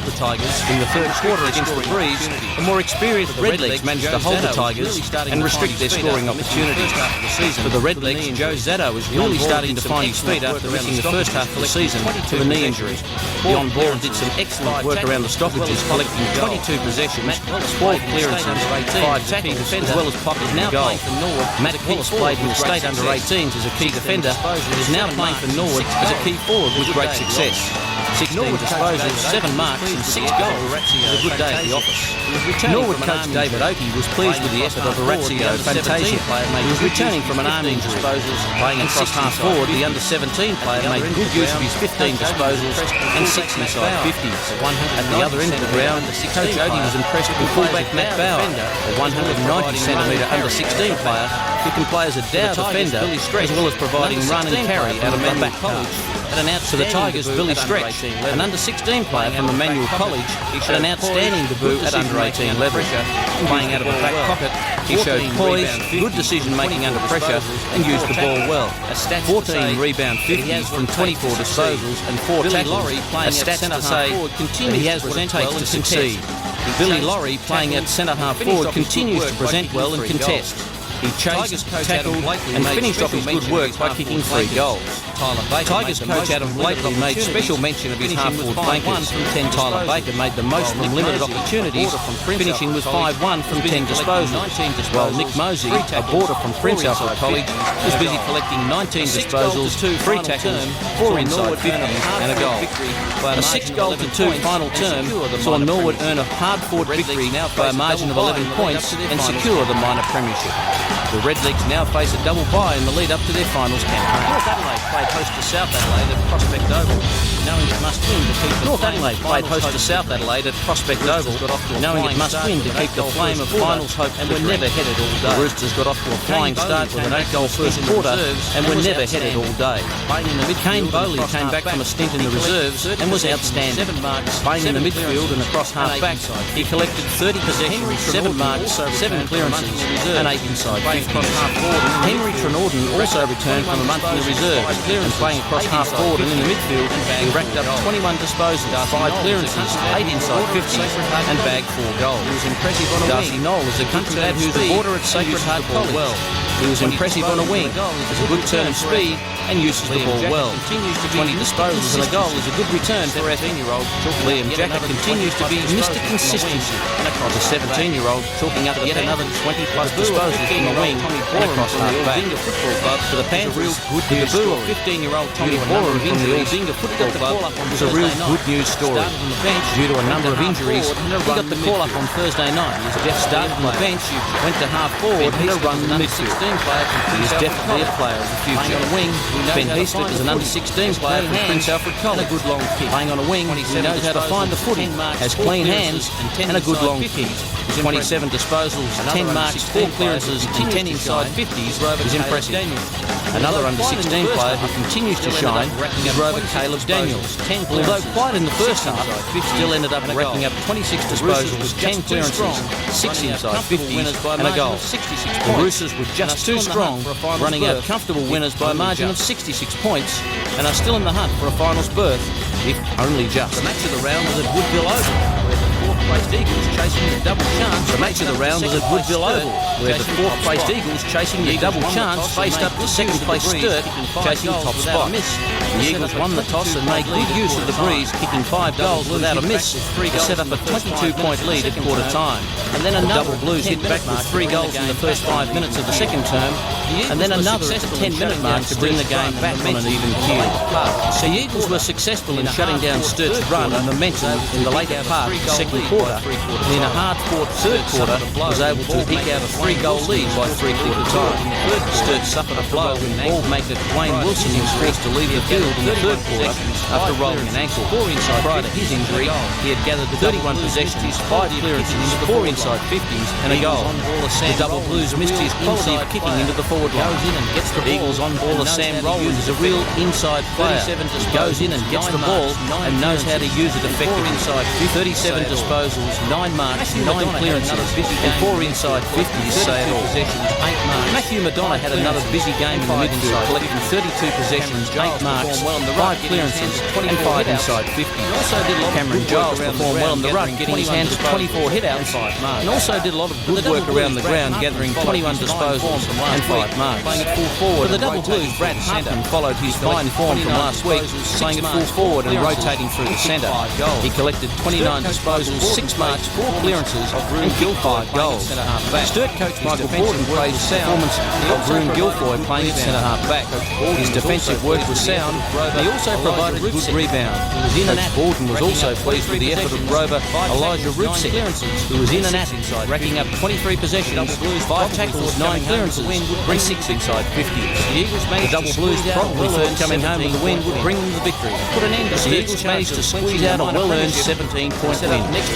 Put an end to Sturt's chance of clinching the minor premiership and set up next week's clash with West Adelaide as a showdown for the double chance. Some good results there. Port Adelaide easily by that 45 points. Some good results there. Port Adelaide easily by that 45 points. Norwood, who have the bye this week, by 11 points. North winning by 66 points over South. And the Eagles over Sturt. That was a close one. Central District had the bye. Sturt and the Eagles in second. Let's look at the premiership table, and Norwood, they're safely on top. Sturt and the Eagles in second and third. And then West Adelaide in fourth. Glenelg round out the top 5. And just a little bit of work to be done there with a couple of them. Well, it is certainly terrific when we go around the grounds and look at all the other competitions around Australia. Always look forward to it. Let's start off with the wrap from the WAFL. Although the final 4 couldn't change, 4th place Royals were in need of a win.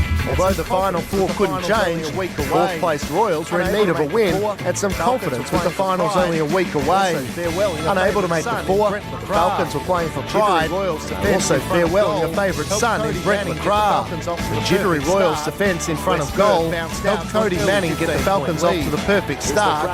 West Perth bounced out to an early 15-point lead. Is McGrath final game over to Salicic once more from 45 metres out. He looks for home. He's hugely on target, and this is no exception. Jamming his no let up in the second. Matthew Gordon ripping the ball out of the pack and jamming it onto his right boot before the man of the moment joined the party. And LaCroix gives it off then to Chris, and Chris runs into an open goal, and all of a sudden West Perth are alight again. Gary Ross began to find more of the football in the third with a much-needed major for East Perth. The Falcons flipped the game. Goes LaCroix, and pass away towards Bartholomew for the immediate reply. Goes long to a second goal square, and he's on target. The Falcons get one straight back. 34-point margin sent Freddie Butterbuck found space at the start of the last. 34-point margin sent almost manageable turn. Gary Moss snapped truly again on the way to a 6-goal-to-1 final term, but not enough to see the Royals steal the win. East Perth's strong finish meant the Royals would take some momentum into the first week of the finals. Falcons hung on by 14 points to make sure that the game remained a West Side story. Crosstown Swan District were too strong for Perth. Claremont dealt Subiaco their second thumping in as many weeks. East Fremantle enjoyed a comfortable 9-goal win over Peel. The top 3 sides enjoyed good wins and will go into next week's final series full of confidence.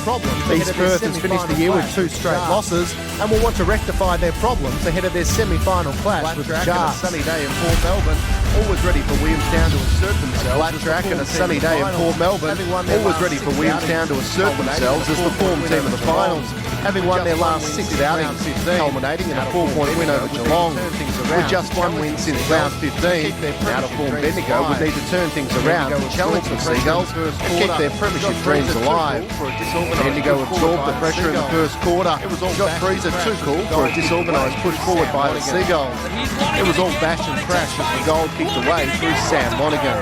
He's Monaghan again, fighting to space. Monaghan again puts it through. Major. Try as they might, Williamstown finished the quarter without a major. Their 10th goalless quarter for the season. 2 quick ones for the teams once to swap jumpers at quarter time. Brett Woods kicked 2 quick ones for Williamstown to regain the momentum. Bendigo's Justin Madden kicked steadier against the run of play, and suddenly the Seagulls were everywhere, on the ground and in the air. Way to a 6-goal-to-1 quarter. Charleston again, they go inside the 50. Long ball. Jack Charleston kicks his first for today. 3 goals and 70 stayed with Williamstown in the second half as the Seagulls managed 3 goals in the first 5 minutes and the game looked to be running away from the goal. Well done by Hill, and that might just about be it the way this match is going. 30-point deficit. Bendigo forward back a couple just before three-quarter time. A 30-point deficit, giving the goals an outside chance at best. Bendigo wouldn't lie down. First Sam Lloyd gave the goal supporters something to cheer about, and Justin Madden lifted the side further, took on his opponent and sent the ball over the goal umpire's head. Suddenly the game was in the balance. None more important than this. From outside the 50. It's a long ball. A long ball! Goal the difference in just a minute to go. Kick-out turnover, hand at the halfway against the almost snatched it, but ended their season 12-point game of trench warfare. Bendigo almost snatched it, but ended their season 12 points short. Queenstown's veterans Jolly, Wall and Woods showed that wise heads prevail under pressure. Ankle injury to Sam Lonergan proved costly for goals. Spring in the air and a big crowd gathering at home, Port Melbourne began their quest for back-to-back premierships. The Stars Toby Kinwell and Sam Dwyer playing under an injury cloud. Borough had to find the courage and defiance typical of this standalone VFL Gladiator.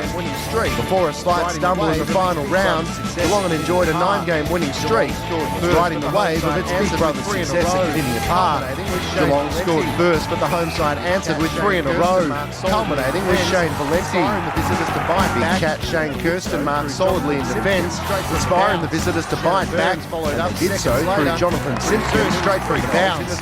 Shannon Burns followed up seconds later. Pretty soon it was 3 goals in as many minutes. Finishes up in the hands of Schroeder. Can they get 3 in a couple of minutes? They can. The sun was still shining after an arm wrestle of an opening term, but the second term promised plenty of goals. Kinwell proved his fitness when he handed off to Mitch Wolferton, who gave Port a 12-point lead. Then with sheer pace, David Wojcinski reminded the home side that the Cats had plenty of class. Billy Thurston landed the first blow in the third. Port's lead was out to an even 5 goals. Gary Ayres began to prance on the boundary. Players began to fall like bowling pins before James Bruce spun out of trouble. The youngster turns around and kicks another one. Now it's going to be really tough. Port Melbourne in their fortress at home are romping away at the end of the third quarter. Goal to Josh Walker just before the siren. Brilliantly, 5-goal cast for the Cats in the last. They started brilliantly.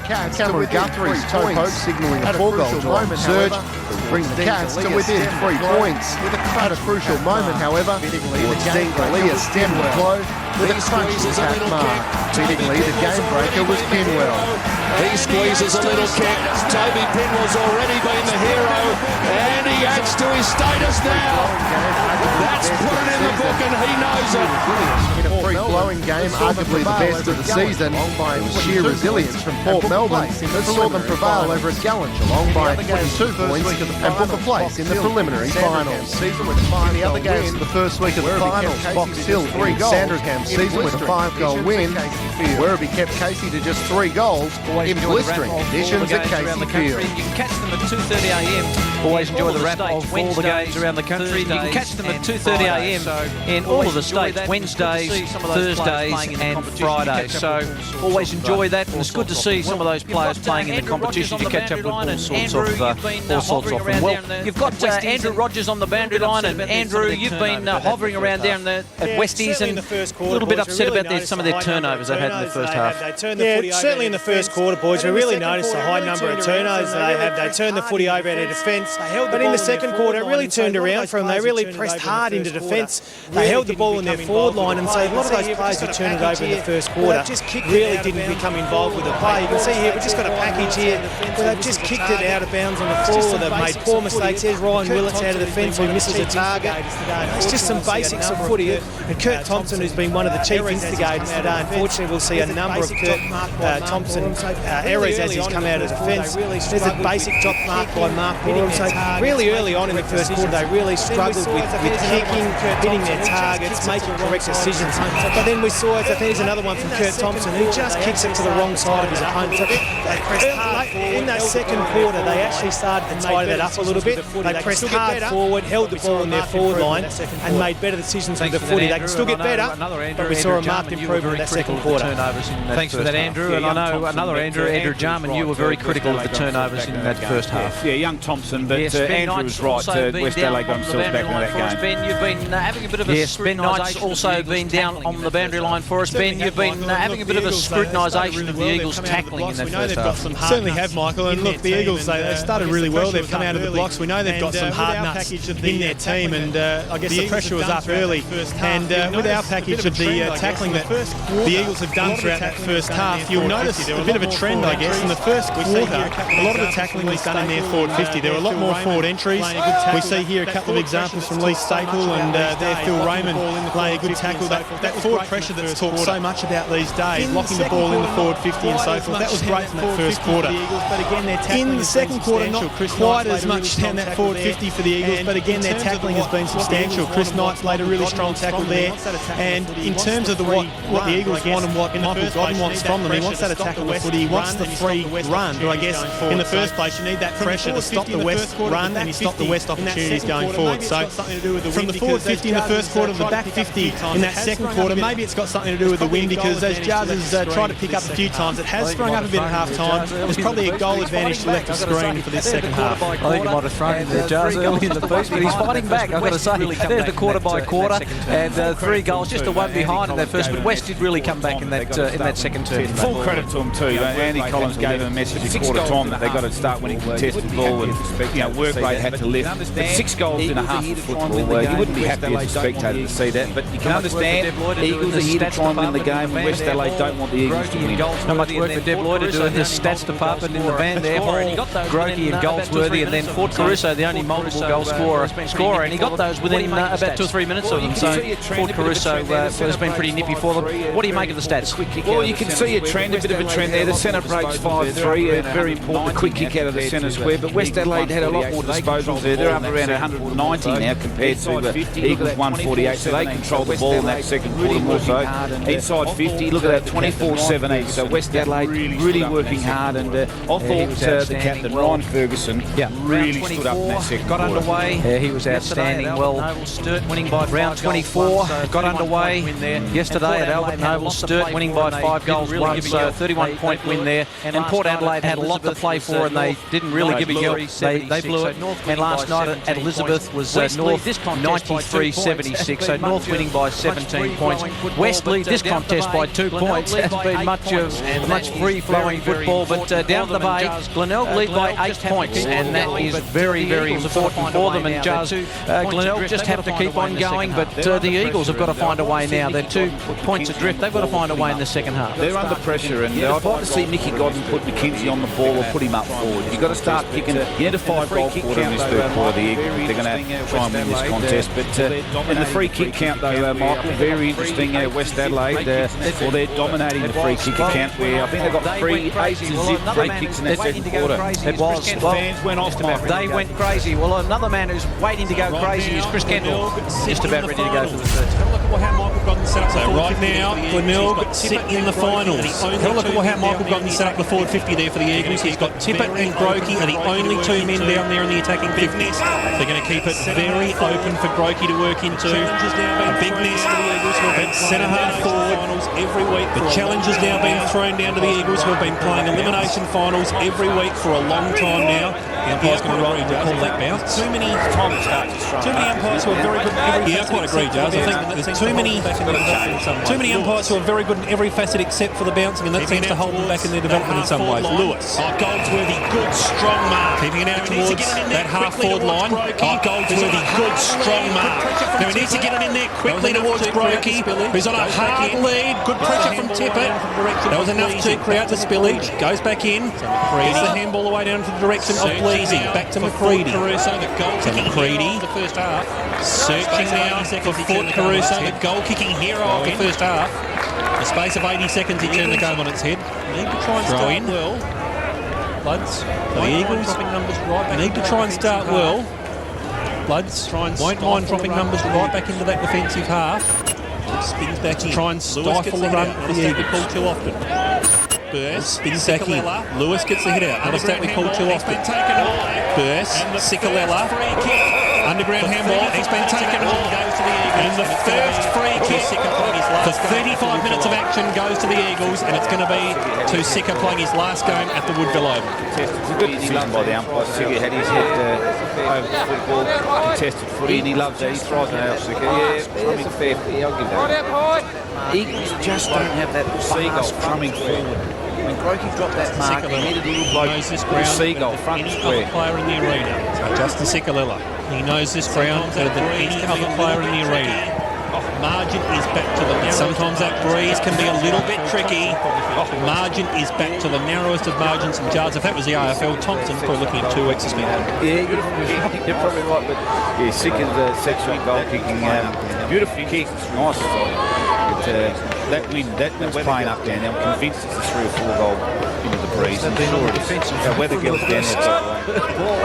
I just saw a windsock go up. They've been on the defensive right from the first ball, haven't they? I just saw a windsock go up from the boys down there now. I think they're yes. Ready for you. Well, no, I'll pop one in. Anderson kicks to a pack situation. Mackenzie's the ammo ready for you. Anderson kicks to a pack situation. Mackenzie's got to go. Front and squares McCready. Rode it well. Brilliant smothered Grieger. Izard only eyes for the ball. That was a good footy collision. In goes McCready again. Izard flicks it out. Anderson. Oh, that's a dangerous handball to Ferguson. And that's an even more dangerous one by Ferguson to Fisher. Little short little kick is okay. Just back into the pack. Fisher just tries to barrel Shirley out of the contest, and the umpire will call for it. It's tight, isn't it? It's just tight. Both sides are crashing in. You just need to give the ball to the class players who can finish off. And Anderson just took the like to see a bit of it. Grokey. That ball's not going anywhere. And Anderson just took the tackle opportunity for the Eagles to set up. That ball's not going anywhere. And another maybe snag a goal. Opportunity for the Eagles to set up with this stoppage. To get the line. Maybe snag a goal. To use Tippett. Tippett measures the kick. To get the line. Thompson has to use Tippett. Now Tippett measures the kick for Fort Caruso. Couldn't take the mark. Should have. Oh, scoots away, wriggled away from Mackenzie, and then drove a nice little left footer down the line and found Still, who's a long way from goal. Michael Still brought him back in. Looks to play that second forward role in the finals behind Brad Fisher for the year for West Adelaide. Only playing his 5th game of the season. Kicked 4 goals for the year. Took a wonderful hanger in round 1 at Noarlunga. He set that one up perfectly. Unfortunately, the back there for Fitzgerald. Fitzgerald goes back inboard to Byron Sumner. Inboard to Raymond. As Jazz picked it, Chris Hall in the centre. Brings it inboard to Raymond. Calling for it on the outer side, honours that. So Raymond, AFL experience of both guys. Sumner calling for it on the outer side, honours that. Yeah, just losing his feet there. AFL experience of both players shining through. That presents it now for Anderson. Yeah, just losing his feet there at the wrong moment. There was Day. That presents it now for Anderson to rebound for the Bloods. This is going to be a good foot race. Silverlock needs the ball to set up kindly for him. This is going to be a good foot race in there with Raymond. Silverlock just suffering it towards the boundary line. Raymond's trying to keep it in. Grieger's in there trying to lend some support. This is wonderful work from Silverlock. Can he get the handball away? That Judge, you do everything right and then get pinged at the last second. Sensational, young man. That was outstanding. He tried to keep the ball alive, young Silverlock. Well done, young man. And he got nutted. He borrowed them off Cole Remus. Those orange boots. Because he had a pair to sell after he borrowed them off Cole Remus, I think. Because he had a pair to sell after James Hurt said you can't wear them anymore. So he comes aboard now to Cully. To blow up now, so I'm going to Fitzgerald. Concur with you on that, Jars. Good on you, mate. That breeze is starting to blow up now, so I'm going to concur with you on that, Jars. Good on you, mate. Next move on Lincoln Mackenzie. With Jared. Further down the lines, where Jared takes a right in front of the stand. With Jared. What an absolute star he's been for the Eagles over a long period of time. Wester got back and man on man. He's going to have to kick. Well, he's got to pick out a target here, but Wester got back and man on man. He's going to have to kick to a contest. He wants to keep it close to the line. Nat Caruso just floated in from the side. All done by Tippett to keep Grokey off the contest. Nat Caruso with a courageous mark. And then the kick looking for McCready was just picked off by Day. In comes Ballholm. Well, he just dropped it. Joyce didn't bend over. Well done by Nat Caruso. He is hard hard at it. Goldsworthy, it's spilled out to him. Anderson with the tackle. Izzard, arms free, policing. Handball over the top. Laird, he's got to get sets up McCready. Here's a man Crouch involved again. Away to Izzard. Izzard sets up McCready. Here's a good opportunity for West. McCready's kick looked like a horror story. Almost got the Silverlock. Well done, Grieger with strength. The bear tries to knock it away to Lewis. Lewis saw handball chopped off by Izzard. He's got to get around. Grieger, he tackled him, hit him to ground. And the umpire said, I'm going to pluck a few free kicks out. We're going to do something in this term, and Grieger wins the footy. Outstanding pressure, great tackling, both sides really committed to the contest. Free kicks are 3-zip now the Eagles way this quarter. Lewis into McKenzie. Free kicks are 3-zip now the Eagles way this quarter. Lewis. Dances around and shows him the Harley shuffle. Goes on to that left foot, pokes it in towards the forward 50, and dropping it is Knights. Oh, that was wonderful work in there from Lewis. Chris Hall's on his own in the goal square. Knights, he don't be to be ill earlier on in the game, so obliging the West Knights, who looked to be ill earlier on in the game, so obliging the West Adelaide players stayed right away from him. Glenelg now leading South by 14 points. To try and regain the lead, it's across town. Glenelg now leading South by 14 points. If this scenario kicks on its way, stay in the final. Scores level. And if this scenario stayed the same, Glenelg stay in the final. At the contesting stoppages, West Adelaide are using that free man out the back. They're getting their release. The Eagles need to be aware of that. That's where they're getting their release from their defensive 50 West Adelaide. You're in another state, you think maybe it's wet. You were just listening to this game, you're in another state, you think maybe it's wet and windy and horrible. And the scores are 3-3 apiece, and we're 8 minutes almost into the third term. And there's Andy Collins. He's been down on that boundary line all year, instructing, in contact with his box up there. Goldsworthy got it nicely to Lewis. He's in contact with his box up there.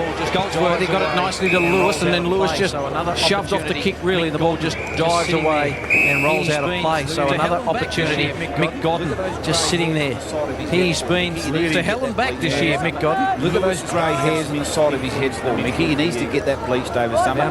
Lewis is starting to have some knocked it down. Shirley, Grokey onto the boot. Boundary throw in. Willits knocked it down. Shirley, Grokey onto the boot. Handball to Burst, but West have numbers back. Holmberg kicks. McKenzie. Not a good handball to Burst, but as usually cleans everything up. Kicks. McKenzie can't take the mark. Almost paid it to him. Well done by Ray. Got it to Day. Ray to Day, then to McKenzie. McKenzie had a man in short. No, want to step around Michael Still, and then got the handball to Roundtree. Now he's got to hit someone up. Roundtree stops, props, and the kick was overcooked to Powell. Now to Bleasing, and then back to Crouch. An opportunity for Fisher. Ferguson next in line, but just needs to try and clear it away from the danger zone. His years of experience are going to pay off again. Goes it out towards Izzard. Man flanking on his outside is Laird. Looks to bring it back in board. Goes over by hand to Silverlock. Just playing patient. Silverlock looks to bring it back in board to Laird. Good pressure in there from just playing patient football now, the Bloods. Britnell next. Good pressure in there from Ray. For and Bonnie. Off to off the mark. Attacking now from this going to sit for and Bonnie. Off to Burst. Alphabetic attacking now from the Bloods. Grieger. Done that so many times over his career. 100 games today. Matt Caruso, that's going to be 25. Goldsworthy. Good pressure in there from Matt Caruso, that's going to be 25. Got Roundtree on his own. He's been good Goldsworthy this third quarter, hasn't he? Unloads long into the 50. Ferguson's in position A. Grokey at the back. Unloads long into the 50. Ferguson's in position A. Grokey at the back. He's looking to try and dish off the handball. Bloods, Thompson. Oh, he's coughed it straight up here towards Shirley. It's not 15, so next one's going to be critical. He just needs to get the handball away to Thompson. Thompson, his next one's going to be critical. McCready just manages to keep it in. Next in the line is Ben Fisher. So they retain possession under heavy pressure, the Bloods. Bringing it back in board, Britnell Ferguson, and the switch is on Jars, you're right there. Poking it out now towards Crouch to the Britnell direction. Numbers starting to really run now. Laird, poking it out now towards Crouch. Together. Oh, they've got numbers starting to really run now. Laird, the young guns of the Crows keepers together. Needs to sit up now for Homburg if he can get a kind bounce, but physics isn't his friend. We're going to have a throw-in. That's Glenelg by 20 points over South Adelaide. Last kick inside forward 50, got to get it right. Glenelg by 20 points over South Adelaide. Woodville. Willits over the top. Scores level. Roundtree. Laird tries to fend off. Woodville.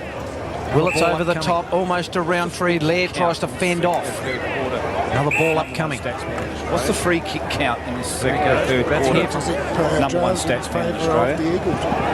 Here he goes. We're about to hear from him in the second term. in favour of the Eagles. West. Breeder zip after it was 8 zip in the second term.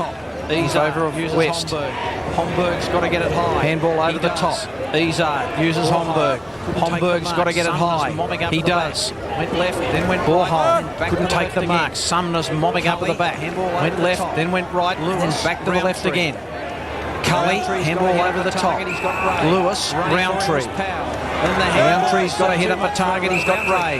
Running for him was Powell. And the handball was too much for Roundtree. Oh, goodness gracious me, got out of that. I can't believe it. Ray, back to Raymond. Plenty of pressure on at the moment. And Raymond's kick, chopped off by Fricknell. Oh, it's plenty of pressure on at the moment. McCready, couple left it for him. Funneled out to Willits. Willits got it to Ferguson. He bounced off one and then kicked around the corner to the goal square. Ball flicks over the back. It was off hands. It might just dribble through from behind. To the races at the outer side. And immediately, Lewis has been we're off very to the races at the outer side. Where Lewis takes it, Lewis has been very busy today. Brings it in board to Grieger. One of the best players on the ground for the Eagles coming up for disposal, number 16. Brings it in board to Grieger. Grieger at centre half back. So Romer's going around this maybe his last season also. Looking in form, Goldsworthy, and he takes it. Luke Powell goes up looking in form, Goldsworthy, and he takes it. Goes up towards Joyce. It's going to be Joyce has finished it. Joyce comes alive. Marching back out to 5 points. Nick Joyce comes alive for his third game of the season, Judge. What a time to bob up. Fantastic. A lot of these younger players need to step up. They're going to be the legs for Eagles in this final stage of the game. So the clean sides are crashing in, the mic in the contest. They're the side with the cleaner skills around the Kenzie and around the ground. They're the side that's going to be busy. Eagles need the Kenzie and Lewis has got busy. Roundtree's got busy. Powell's doing all the great work. Needs to step up. He needs to step up. Staples needs to step up. Chrissy Knights needs to put his flag in the ground. I don't care if he's crook. First goal for the Eagles. He's about to pass out. He's the 24-minute mark of the first term. First goal for the Eagles. It's a 24-minute mark of the first term. Stepping up down here for the Eagles. In a long time. Stepping up to the plate. Judge, you're talking about blokes stepping up down here for the Eagles. Lee Staple is stepping up to the plate to let the medical staff know that he's okay. But at the moment he's sitting here with a head knock they're worried about and hasn't been on yet this quarter. Might have a bit of blurred vision perhaps. Here's Lewis. Lewis is one of them. Well, the Cream's got to rise to the top for the Eagles. Lewis is one of them. And Ferguson doing well for the Bloods. His job on Grokey's been outstanding and it'll be a baller. Ferguson century. Thanks for that, Benny. Good update. McKenzie, he's the class act in his football side. I'd like to get him on the ball. They need to kick a couple more goals to put some pressure on the West Adelaide club, as they're called, the Bloods. They can get a quick standing on his own in the centre of the ground at the moment, Jars. West Adelaide will win. They can get a quick release from here. Free kick. They won't get one. West Adelaide will win the free through Willits. Wasn't well not thrown back to him on the full, but the umpire was not. No. Wasn't watching. Well, he's not in a hurry to kick the ball either. He's not. His right eye's basically closed over. I think you'll find Mark McKenzie, boys, stays on the left-hand side of the footy. His right eye's basically closed over from that head knock earlier, so that's probably another reason why he can't go forward on ball. Thanks, Ben. Benny's all over it. Here's Lewis and Laird. Little chipping ball is cut off by Laird. Turnovers again, and Laird just chips nice and short and finds burst. Yes. Goes over the top to Bricknell. He goes on a journey through the centre of the Woodville Oval. Next link in the chain is Vital. And it's Fisher. And he's dropping plenty of numbers back in defence now, the Eagles. This is probably about just on the top of the 50 now is McCready. Now this is probably about 5 metres short of McCready's distance. Remember the most impressive beard in SANFL. Brings it in ball. That's a little bit too hot there for Fisher. Eagles there right to mop up. Dancing around and showing them a clean pair of heels there is Hall. Further down the lines where it's now Joyce. So Nick Joyce goes in, he's ridden into the two. Umpire agrees. So Nick Joyce, he's only got 2-4 to hit him at the moment. Over the top to Lewis. Now towards McKenzie. Back in board to Hall. Over the top team, go long and direct. Roundtree. Need to try and go long and direct. Into the Knights direction. A long lead further up the ground. They couldn't quite get it into the Knights direction. Krieger trying to bust his way through. Get a ball up. Knights trying to farm his way through for a clear disposal. To get a ball up. No easy ball, is it? No soft ball there. This is not bruise-free football. People working hard. Two sides committed to the contest. Really good stuff. Only people working harder at the moment on the medical stuff for both teams. Plenty of players coming in for pit stops. Very hard and brutal SANFL at the moment. They're saying how far. Working his way out in defence is Homburg. They're saying how far. 14.9 metres apparently. Looking for Silverlock. Is the ball going to sit up for him? He taps it in front of him. Ball needs to sit up for him for Tate Silverlock. Puts on the afterburners. Has a flying shot at the goal. And Tate Silverlock gets the margin back to a point for the Blades. Oh, that was so clever in there for the former Essendon player, Judge. The Orange Boots work wonders. Class act. I love that. Kept his feet too, didn't fall over. And he's been very dangerous inside forward 50 for Westerleigh. Kept his feet. Excellent play there by young Silverlock. Didn't give up on the way he plays. Kept his feet. Celebrating. Didn't give up on the ball. He was happy as Larry. Look at that. Celebrating. I love to see that. These boys got to celebrate a bit. Took the game on a little bit. Hey, Jars, I thought Nick Homburg was really good out of defence there. Actually took the game on a little bit, brought it through the corridor, and a great kick over the top. Yeah, spot on, Benny. Absolutely. And the game's just starting to open up. Andrew, I think Thompson went off down there too. Kurt Thompson with a looked like a leg injury. Andrew, I think Thompson went off down there too. Kurt Thompson with a looked like a leg injury, so you can keep an eye on that. Lewis in short, pumped away. Roundtree loves the body contact. So too is this man Burst, who feeds it to Homburg. Good handball, just frees up Fisher. Fisher has a bounce, just cuts through past the interchange, and then that kick was out in front, a real bouncer. Still, he's caught. He wasn't standing still. He got nailed. Kick there by Fisher, but great tackle. And a ball up. Great tackle. Poor kick there by Fisher, but great tackle. And a good decision by the umpire too. Yes, there he is, just getting rolled over. Decision, Sikalala. On the second attempt, jammed it on the boot. Good decision, Sikalala. On the second attempt, jammed it on the boot. Just knew that Britton was going to get a poor bounce. Ray was there, and then Grokey just misread it. Anderson got it to Burst. Advantage to be played. Free kick was back on play. Ferguson said, "What are you doing?" And then decided to go with the handball to Willits. Now Willits can kick it a long way, but when he gets smothered, doesn't go too far. Well done by Sumner. He read the play beautifully by Aaron Sumner, and goes out wide to Powell. The skipper, he just got a good bounce, and he can have a bounce. He might just have another one. He won't. He decides to drive it long. Ray getting back. Can't take the mark. Just falling over. Ferguson. In goes Joyce. Pack develops. Tim Sumner's there over the top. And excitement plus the Bloods lead the contest by a point. Ball just would not sit for him. He missed quite Dick's his midnight runners. Poor old Charlie Ray. Ball just would not sit for him. Through now is Willits. Getting the tap over the back. They keep it on this side. Working through now is Bleasing. Where's McCready over the top? They keep it on this side of the Bloods. I love the way McCready goes about things. Where's McCready takes a strong contested mark. I love the way McCready goes about things. He's a fearless young man. I enjoy that. Pound for pound, one of the tougher men in the Bloods outfit. An Axeman. On a meeting on a dark alley. Good punch over the top in there for the Eagles. On a meeting on a dark alley, that's for sure. Good punch over the top in there for the Eagles. Is it going to sit up with Sikalala? No, it's not. That's been tossed in. West leading by the narrowest of margins over at Quinelga Oval. It's the Tigers by 8 points at the moment. He looks like one of the early settlers, Zeke McCain, doesn't he? Something like that, doesn't he? That was Giles. So he just stepped straight out of the scrub. Comes out to Sumner. Been in the bush for a while. Goes up towards Giles and Michael for the defence then. Now it comes out to Sumner. Goes up towards the true centre half forward line, but Ferguson again. Controlling that defence through Tower of strength back there. Is it for Izzard? Yes, it does. Bloods working it out now through Bricknell.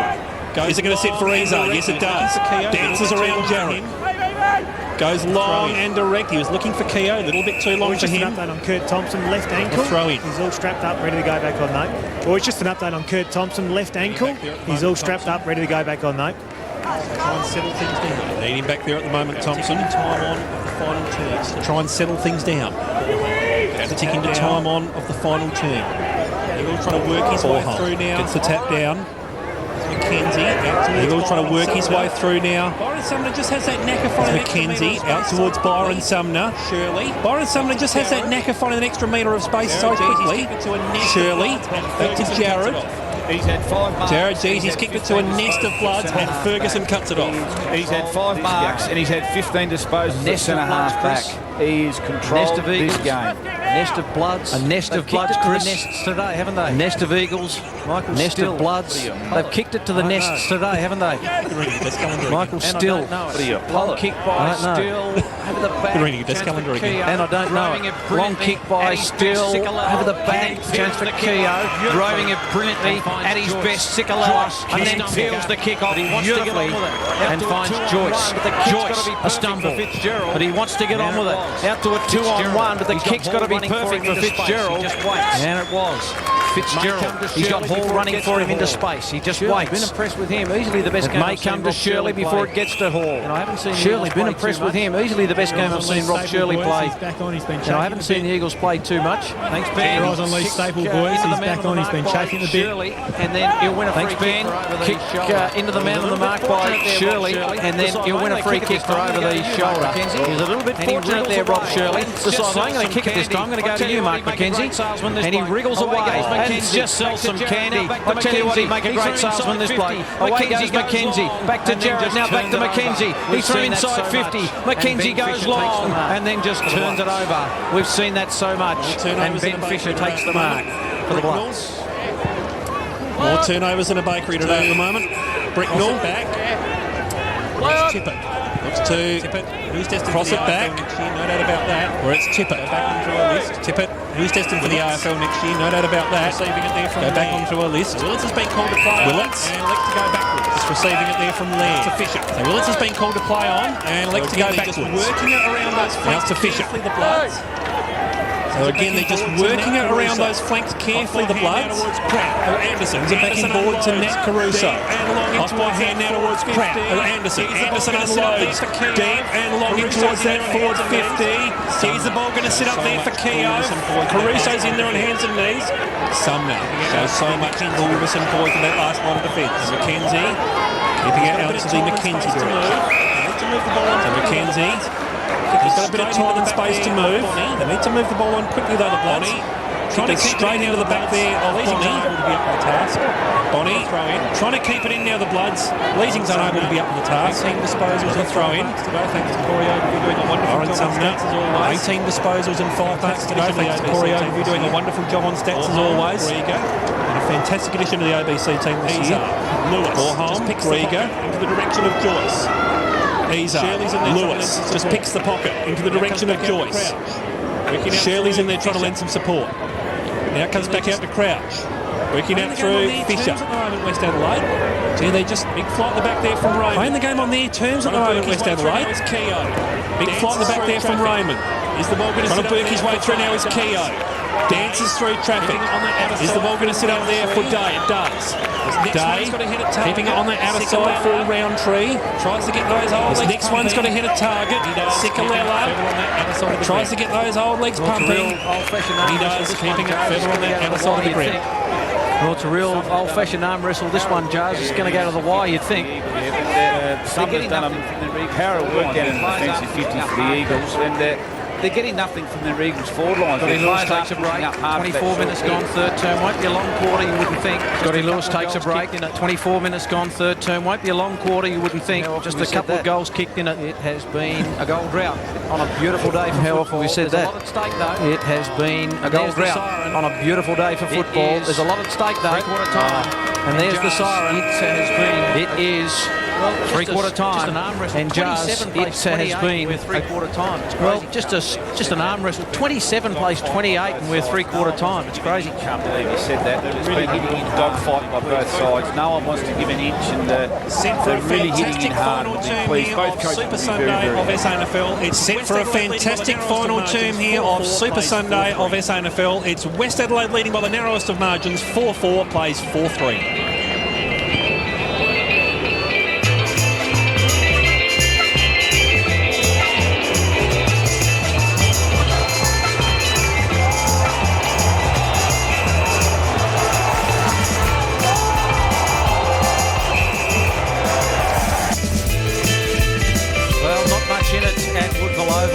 still plenty of work to do for both sides. And there was plenty of work to do last week for North Adelaide, and still plenty of work to do for both sides. And there was plenty of work to do last week for North Adelaide when they came up against South Adelaide in round 23. They just really needed to get the score on the board, North Adelaide, but they found a very, very competitive South, didn't they? How can you pick North's form this year? They go and beat Centrals this week, and then they couldn't get over South Adelaide last week.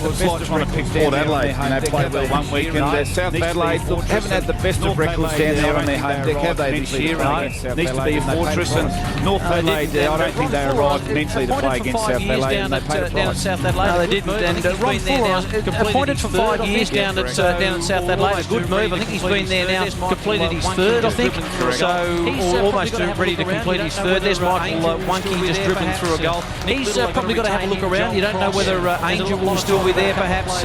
Nick Little, they've got to retain him. Joel Cross. There's a lot of talk about a couple of players leaving, so they need to maintain the nucleus of their side and just keep these boys at South for a few years. Absolutely, and look, their junior program, they're working very hard, even overtime down there, to keep trying to encourage young footballers down in the Southern League to come and play for South Adelaide. Their reserves have been okay. Their under 18's been getting whacked each week, but it's a tough gig. Ronnie is a committed man and very passionate. He's done a terrific job. And Josh Franco reappointed just in the last week or so of North Adelaide, a real show of support for what Josh is doing. And good on North Adelaide to back him in. There's the scoreline with South Adelaide 17-10-112. There's the scoreline with South Adelaide 17-10-112 to North Adelaide 15-3-93. Michael Wunke, who was the Ken Farmer medalist, I think, last year, who did so well and booted his 6 goals. So terrific effort from Michael Wunke. Back to this match, there were some highlights in there, but not highlights that you would like to say are glittering highlights. It's just been a tough, hard, brutal game of football. Yeah, West Adelaide, they're not giving anyone an inch, and there's no real time to space. West Adelaide slightly got the second quarter for the Eagles, got back in control slightly, but they've broken even, and the scoreboard's been 8 goals between the two sides in 3 quarters of football. But then Silverlock, he kicked the goal today. He was outstanding, and but then again, West Adelaide Eagles have tightened up around the stoppage here. West Adelaide around the stoppage is using that release handle out the back, and then they get the spread, and off they go. I think this is the one where Silverlock does pretty well. Nick Holmberg, as Andrew Rogers said, taking the game on and booting it up to Silverlock. And look at the pace, and look at this. Around the corner, left footer, orange boots. Beautiful. Love it. Great for football. That's what the fans want to see. Let's have a look at those quarter-by-quarters. I'm not buying a pair of green boots next year. Let's have a look at those quarter-by-quarters, and with only 8 goals kicked, there's not much to speak about. It's a 1-point margin at 3/4 time. Well, stalking down on the boundary line is Andrew Rogers, and we know that Andrew, you've been checking out what's happening with West Adelaide. What's been going on down there? Andy Collins, he was really positive about the group. He was very happy with their stoppage work and being able to get that release player out the back. Something the Eagles really need to be aware of in this last quarter. They've actually released that player at the back and then switched the player across to the other side of the ground. He's asking more from his forwards though, and not leading up the ground. They're not hit up targets. They're actually sucking out the back, looking for the space too far away. And with this breeze picking up jars, they're going to need to actually push their way up the ground, make sure that they're presenting as a target, and encourage them to have the confidence to use the corridor. Don't be scared to try to win the game rather than try to save the game in this last quarter. What do you make of the stats? He might make a good coach, Andrew Rogers, wouldn't he, one day? Look at what do you make of the stats? It's been an up and down game, hasn't it? Yeah, West Adelaide are obviously 165 kicks, but their marks 82. So Westies there, those little cheap kicks around in the defensive 50 there. Michael, centre break 6-5. You're breaking even, but inside 50, 35-26. Ben Knights has been stalking also it has been a really tough game of football. Ben Knights has been stalking also down there. The Eagles huddle. Maybe Mick Godden's last address for this current season. What did he have to say, Ben? Well, as you'd imagine, it's all about work rate, 25 minutes more footy, and we've really got to put the foot down now. He's put a fair bit of emphasis on his forwards as well. He wants a lot out of Grokey and Staple. He's fit. I guess not critical that they haven't done a lot yet, but he's really asking for a big effort in this last quarter because they have been well held, and we saw in that quarter, especially going forward, the Eagles didn't have a lot of cross half forward. So he's putting the foot down. He wants all his boys boys to lift. The blokes like Sikalella and the experienced heads, you really Mackenzie as well. You expect them to really lead the way here, and that's what he's asking. So Michael Godden, he's put it to his players. Let's see how they respond this next 25. Thanks for that, Ben. Knights. Andrew Jarman, you're a coach of note. They just have to coach North Adelaide. What do you say if you're Mick Godden to the Eagles? They just have to take the game on in the last quarter, don't they? Oh, absolutely. You're not going to win the game if you're going to go into a defensive mode. You've got to back it in, and you've got to get them all running, charging forward, attack through the corridor, play some risky football, higher risk, high reward, and that's the message I would be sending out. Byron Sumner has been an excellent player. He may well be the X factor. You think you might just throw him up forward just for a bit of that extra crumb? They need that smart. They need that small, fast crummer, and he'd be the one I'd be looking at. Ben, you've got Michael Godden down there with you. I do, Michael. Thanks very much for joining us. It's a tense time, mate, and a big quarter. Yeah, absolutely. It's a pretty boring game, really. There's not a lot of goals scored, but we've just got to work our way through those numbers and just, if we need to kick a score, we have to change things up halfway through this quarter. You need more from your big forwards? Yeah, look, I mean, they're outnumbered. There's no doubt about that, but I mean, they have to just keep competing. I mean, they just need to give us more than they've given us. And around the ball, I think you're still competing really well, and you're tough nuts, you're experienced guys. You're asking them to lead from the front. Absolutely, yeah. 25 minutes of footy left if we don't, so we might as well step up now, and I think they've got plenty left in the tank. Good luck, Mike. Hope to see you next week. Number one, and the chatting to us number two for saying it's a boring game. Here's Chris Kendall with chatting to us number one, and the chatting to us number two for saying it's a boring game. Here's Chris Kendall with the last one. Tough game of SA. I love honesty from the coaches' boxes. Tough game of SA NFL is what it is. Borholm and Grieger over at the Glenelg Oval. It's the Tigers by 8 points at the moment. It's the Peter Rolfe show for South Adelaide, though. He's kicked 6. The tap down. Powell just bust his way through, looking for Knights. Borholm getting the tap down. Powell just bust his way through, looking for Knights, taken high. The Eagles. Trailing by the Knights to get the important centre clearance for the Eagles. Trailing by the narrowest of margins. He goes up towards the hot spot, looking for Grokey. Hard man to stop as a WA defender. Hard on the lead. Adam Grokey is a very hard man to stop, as the WA defenders found earlier on this year, and he stitched them up with 8. That's the perfect play. You want to have the ball in your hand in Chrissy Knights. And the kicker, Grokey's just got to keep leading and present himself. Don't rely on the kicker to kick the ball over the top, because Ferguson's all over him. Absolutely. This is a critical goal for the Eagles Football Club, would you say? Absolutely. They need this one enormously, Jars, I have to say. Now, this is a very quick run-up by Grokey standards. Rest the lead back. Comes in. This to rest the lead back, because they will know where their fate is lying over at Glenelg. Minor score. Scores level. This does not help the Eagles at the moment, Jazz.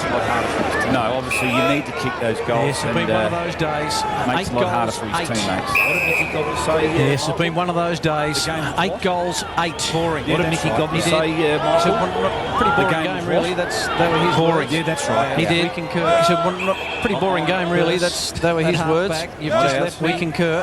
Jars. Not mine. Burse. At half back. You've just left me. Jumped off. Jars.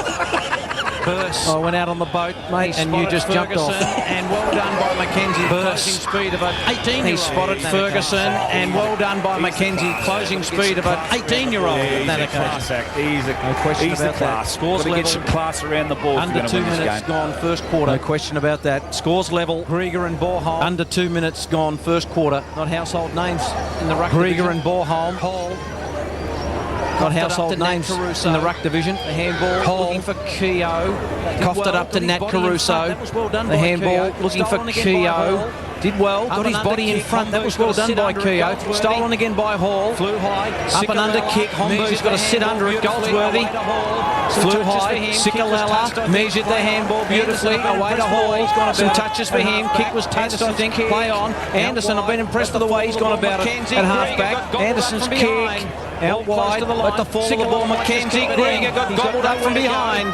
Ball close to the line. Sikalella might just keep it in. He's got nowhere to go. Gets it to Mackenzie. Mackenzie just threw it on the boot. I think he'll be happy for this to roll out so the Eagles can set up and go again. 2.5 gone. Scores level. Good result. Good result for the Eagles. Once the kick pushes the ball forward, they're going to lock it inside their forward 50. Cover the exit points as they get the ball out of the fence. Against South West Adelaide. Eagles just unloading a goal. Two, they've only kicked 4 in the match. Then against South West Adelaide. Eagles just unloading it long and deep into the 50 through Knights. Has that gone through?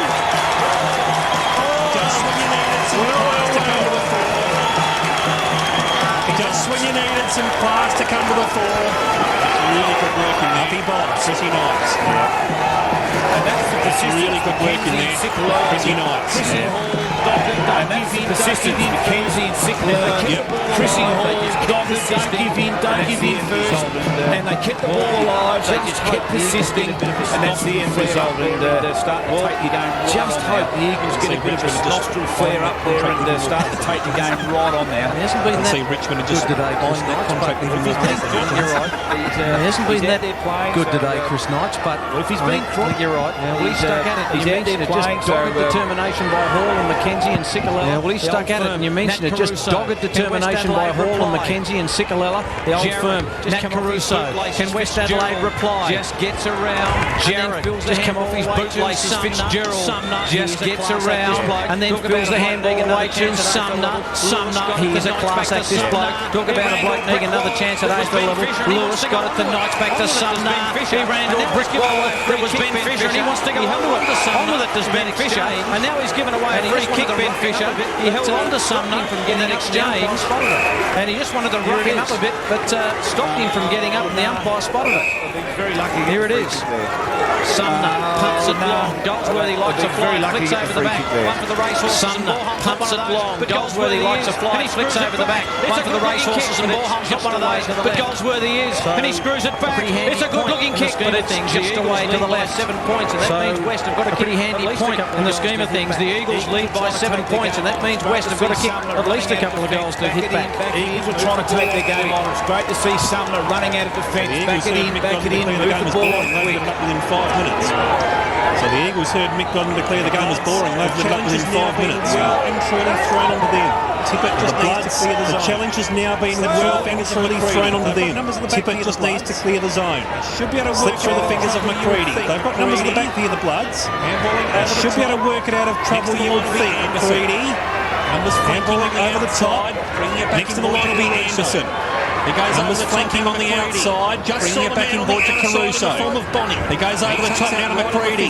Just saw the man on the outer side in the form of Bonnie. If anything, he takes that right on the 50. Bring that back inboard to McCready. Breeze is against him, if anything. So he needs to bring that back inboard to McCready. Repays the favour. Reckon he's still 5 metres out for his ideal distance. Not really noted as a goalkeeper. McCready. Roughly every 2 games. Not really noted as a goal kicker, kicks one roughly every 2 games. Looking for a mark down there, and the only mark just pops it up towards the hot spot. Looking for a mark down there, and the only mark down there is for the Eagles. That was very poor. Loose checking in there from Fitzgerald. Outside there. Very poor decision making there. Searching for Roman, he's got time. Outside there. Just have it in front of him. He's got to push on the back. Searching for Roman, he's got time. Just have it in front of him. He's got to push on the back along the way. Free kick counts evened up now, chaps. Played that for all it was worth. Over at the Glenelg Oval, Tigers by 7. It's the Eagles by 7. Mathematicians are Tigers by 7. It's the Eagles by 7. Mathematicians are salivating all over Adelaide at the moment as they work their calculators feverishly. Mackenzie cruises majestically through half-back to Lewis. On the outside is Sumner. Lewis is dealt with behind play. Umpire calls play on of Goldsworthy. Sumner. Goldsworthy brings in a real dinky little pass into the direction there of Goldsworthy. Goldsworthy handed it back to his try back in. And get rid of his mess, but he's been given a free for pushing the back. Staples caught the black off the ball, chaps. Double jeopardy, really. So look there, Goldsworthy, yep. Didn't have it, and in the back, so it's a double jeopardy, really. Kicking from right on the plane of 50. The Bloods are dropping tall defenders back. Kicking from right on the plane of 50. The Bloods are dropping tall defenders back. Goldsworthy fancies himself. That is a monstrous kick to the wrong side of the post. Margin is that is a monstrous kick to the wrong side of the post. The margin is 8 points. The Eagles are still in the box seat, Giles. Absolutely. 2 points could be the difference at the end of the game. Because this won't be a long statistician from Streaky Bay, and it won't be. Merv, mathematician, the statistician from Streaky Bay, and Merv, the mathematician from Maitland, are really working on the live ladder and everything that's going on at the moment today. And you've put him there, Jars. He has. He's been under the pump today, and you've put him there, Jars. Got it for West Adelaide. Beckett's working frantically behind us. Homburg's got it for West Adelaide. They trail by 8 points. Kicks to the wing, and he runs out of real estate. Slows it right down. Kicks to the wing, and he runs out of real estate. It's that breeze, chaps. That breeze really kicked in now. Apparently he's not even blowing it at all. McKenzie, according to the switch to Sumner. weathermen down on the in front of him. switch here. Boundary, McKenzie, the switch to Sumner. Sumner's got an acre in front of him. He can run. He can bounce. He needs a couple of shepherds. Sumner, what about going short? He's recovered. Byron Sumner goes in short and hits up Staple. He was off the ground. He's recovered from that knock, as Jar said a moment ago. He was off the ground earlier with a bit of blurred vision. And now the kick to Grokey on a full-header seam. Doing the rope is Goldsworthy. Goldsworthy's kick, well, he missed two to the other side. He's missed one there. So 3 behinds in a row to Goldsworthy. And the Eagles lead by 9 points. Eagles are controlling the game at the moment. They've got dictating the game. They just need to finish off on the scoreboard. Still keeping it on the outer side. Oh, they've coughed it straight up there. Was that Chris Hall? Still keeping it on the outer side. Oh, they've coughed it straight up there. Was that Chris Hall? That was Ken Smith. Finals action as they move out to a 15-point lead. The Eagles can sniff finals action as they move out to a 15-point lead. Second ball, Sumner's got to take a lot of credit for the class play around the Eagles. He's had 23. Sumner's got to take a lot of credit for the Eagles. He's had 23 disposals off his hands downfield. He's providing some run. He's guarding. He's trying to create plays downfield. The Eagles forward players are starting to be more mobile, pushing up, making sure as the boys said at the critical time break, not being lazy. Chris Hall, Chris Knight, they're the class players in front of guys who want to give the ball to. This is really livened up. Starting to get the mojo back now, chaps. You have fired up. I think your face is as red as a beetroot. Corey. That live ladder, guys, about 0.5% difference now. Who's been a good player for them today. He's been working feverishly, so too Lewis got at the Hall, who's been a good player for them today. Just threw him the boot. He wants to play finals football. It'll roll out of play. This will be a good result for the Eagles. 17 points. Another chance to set it all up again at a stoppage. They led by 17 points in the second quarter at the 12-minute mark, and they haven't led by time, but they now lead by 15. That much since at that particular time, but they now lead by 15. Here's an opportunity for Bricknell to get it to Burse. Burse has got to hit a target, and Jarrett might get back and cause a problem. Here's Lewis, the dangerous Lewis. Can he kick the goal? He hasn't. He's sprayed it across to the right. The Eagles keep coming. They lead by 16 points. Their highest margin was 17, as I mentioned a moment ago. Glenelg leading by a point. Running towards that point post here. Lewis kicked the way he was running too, wasn't he, Joe? Just running towards that point post here. Let's straighten up a little bit more. He's been instrumental. He's been a real class act today. So Bricknell just tries to hack it away on the full. That's twice now the West Adelaide fullbacks kicked it out. Come on, young man. Let's get the breezy blow. Raymond Glenelg looks to bring it back inboard to McKenzie as Sefferlin hits the front. No way. At Glenelg. Everyone is falling into path at the moment for the Eagles. Bricknell, everyone is falling into path at the moment for the Eagles. Bricknell now for McCready. Trying to just work their way through now the Bloods. McCready sits up now for McCready. Just in the back pocket. So McCready. Just in the back pocket. He's been told to play on. McCready, he's been told to play on. The fly. Crusoe is spun still. He's coughed that goes for the fly. Crusoe is spun around. He's coughed that straight up towards Nick Joyce. Himself in the 50 Staple. There's intensity left that ball. Intensity is different for the Eagles. They're good players are getting their hands on the ball. You can see the urgency in their football. A very important kick by Staples. This is this could be a very important kick by Staples. All of a sudden the Eagles have the destiny in their own hands. They can nail this. They have come. All of a sudden the Eagles have the destiny in their own hands, Jars, and you would sense they have come from nowhere to defend their title. And look set to play off next week against North Adelaide. Lee Staple, cometh the man, cometh the hour, cometh the Eagles, 22 points.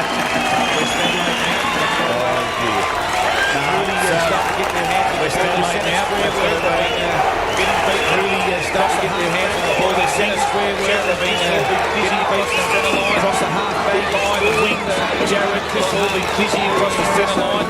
The Eagles forward really working on hard, really pleased to see this. So Mickey Gold was really pleased nice to see the fight back. It's been a great fight you have over the Eagles Football Club. The next 10 points on the line, and West Adelaide. Lee Staple has been a goal kicker for them this year. 30 goals, 17 coming into this game. Lee Staple has been a goal kicker for them this year. 30 goals, 17 coming into this game. Set up that last goal. And the 30-plus goal kicker in Grokey, Nat Caruso. His handball set up that last goal. And Mark McKenzie. Fisher got a call from Day. Just a high-floating ball, and Mark McKenzie is there. Got a call from Day. Eagles now really starting to run. Day keeps it close to the line. And almost the mark to Grokey. Ferguson did pretty well. Joyce Rent went without it. Opportunity here for Ferguson, who got it from Thompson back to Verse. Away to Bricknell. Bricknell's got to hit a target. He set it up for Bonnie, and Bonnie takes the mark. Said, where's Slide? I need to kick it quickly. He goes to Clyde, and that's McCready. But Sumner's playing some sort of quarter here. Sumner just kicks it down the line to look for Goldsworthy, but he has it knocked away by Bonnie. South League, Glenelg by 11 points. Well, like Sumner, I think he could. Sumner should get a South League, Glenelg by 11 points. Sumner should get a rookie list. If I was Port Adelaide, I'd put him on a rookie list. Ball's in the Eagles attacking zone now. Called that a throw. Ball's in the Eagles attacking zone now. The beneficiary. They've called that a throw. So Roundtree will be the beneficiary. Another man is not really noted as a goal kicker. Gus Roundtree. 4 matches, we get a bloke rule now. Another man is not really noted as a goal kicker. Kicks one about every 4 matches, we get a bloke rule now. Look at Luke Jarrett. The boys in the boundary under that one when they're not adjusting their Winsor. Look at Luke Jarrett. Look at Jarrett just lurking behind there. Why don't you just handle off to Jarrett? Sumner's there too, and you're right, Charles. The West Adelaide players are nowhere near him. I'd give it to Jarrett. Roundtree fancies himself. Come on, that's... To get the Roundtree fancies himself. Ominous 28 points. Bess to get the margin out to an ominous 28 points. Doesn't get the chocolate save for the Eagles. 3-point margin. Roundtree unloads. Doesn't get the chocolate save. 23-point margin. It's where the Eagles now just got to kick the ball, lock in the ball there, forward 50. Just half of the ground. Andy Collins thinking to himself, what on earth can I do? Andy Collins thinking to himself, what on earth can I do? And he's turned a few over. A good idea to kick a couple of goals. Here's Bricknell. Got it to Homburg. And he's turned a few over, but he hit a target that time. Got it to Homburg. Homburg runs through the centre. Dishes off to Crouch. Crouch has got Caruso over the top. That's for Caruso. Little left footer is okay to McCready. McCready just quickly back on the mark. They need to pump it inside 50. They need someone to take a mark. It is a bit slow. Goes to the pocket. Oh, Fitzgerald just worked his play on. Goes to the pocket. Oh, Fitzgerald just worked his way to the front in front of Still. He's been handy, Fitzgerald, this afternoon. At the moment. Little chipping ball finds Grieger. The Eagles full of run at the moment. They just don't know where West Adelaide can buy a goal. McKenzie. They've only booted 4-4, 8 scoring shots. Away it goes to McKenzie. McKenzie just flicks it to Cully. Cully wants to step around Caruso, then gets it into the hands of Byron Sumner. This would please Mickey Godden. Just give him the ball and let him go. And look at that kick. That's a brilliant kick. Roundtree couldn't quite keep his balance. It flicks over the back. McCready's got some work to do. Joyce did well. McCready flicked it back to Bricknell. Bricknell's unsure where to go, and he solves Crouch into all sorts of trouble. On the block, got it by the ball. The second, Thompson, back to McCready, Crouch, dodged one, and the second, back to McCready, then back to Crouch, and Crouch decides we've got numbers on the outer side, and one of them is Burse. Burse goes with a handball to Laird. Lex to go back to Burse. Burse needs to spot up Ferguson with the next possession. He just drops what he should have taken. Oh, he's been strongly tackled down there. They've got time here, though, the bloke towards the brings it back in board with a busy Burse. Pokes it in towards the centre of the Woodville Oval. Plenty back. Numbers long kick moving for them in the forward 50, but the Eagles are dropping plenty back. Long kick down there from Bleasing and dropping into the front hole there beautifully. He's Krieger in there, isn't it? Krieger. There's brave work in there, isn't it? Just playing the game on their terms now, the Eagles. Shirley. 17 just playing the game on their terms now, the Eagles. Sense that the Eagles are set for the elimination. 17 and a half minutes gone. You would sense that the Eagles are set for the elimination final now against North Adelaide next week. What a game that is going to be. We'll bring you all that action here on ABC One. All dribbles over the boundary line. Eagles will try and just play tempo footy. South Adelaide still leading by 6 points out of the bay. Peter Rolfe is having a South Adelaide still leading by 6 points out at the Bay. Peter Rolfe is having a real goal-kicking show out there for the Panthers. Had 6-2 quarter time, three-quarter time. Takes a bounce in, now Caruso. Brings it inboard now to Caruso. Takes a bounce in, now Caruso. Beautiful tackle there from Jarrett. They are desperate, the Eagles. They can smell the finals coming. And Luke Jarrett, all the experience, look at that. If you want to see a perfect tackle for Juniors, Giles, that had to be it. Just a little bit too early. Back of the back, Goldsworthy went for the fly just a little bit too early. Back of the back there. Homburg sees it over the boundary line at the 18.5-minute mark. Michael, the Eagles by 23 points. Andy Collins will take his West Adelaide side at this point in time in with a couple of losses going into the finals. Hammered last week by Port, that'll be a free kick against Sikalella. Hammered last week by Port, that'll be a free kick against Sikalella. Player management, list management rubbish. Policing, Science teaching, club, I suppose. Policing, consulting maybe. Borholm's got to stand up here. Grieger thump from the back. Policing to the wing. Borholm's got to stand up here. Grieger thump from the back. And it might just find the line before Bonnie can get there. Boundary throw in. Time ticking away if you're a Bloodsman in this quarter. 51 plays 28. They have not scored in this quarter, West Adelaide. Boys, and I reckon Brad Fisher's been sadly missed today as a key target, as the lead-up target. They've really struggled to move the ball forward. It just don't have any presence in their forward line. Yeah, they've broken down badly there, Andrew. You're right. Just fed it back, Burse. Chopped off by McCready. Laird needs to hit it back. Burse has been terrific for the day. Needs to hit a target. He'll get McCready. That was a terrific kick. McCready hasn't stopped running. He needs a few to run forward. Silverlock was also there. And he gets a couple loping in toward the centre. And Crouch takes it. Silverlock was also there. Crouch wants to duck out the back door and does so. Pumps it long. West need a mark. And they get one. Still.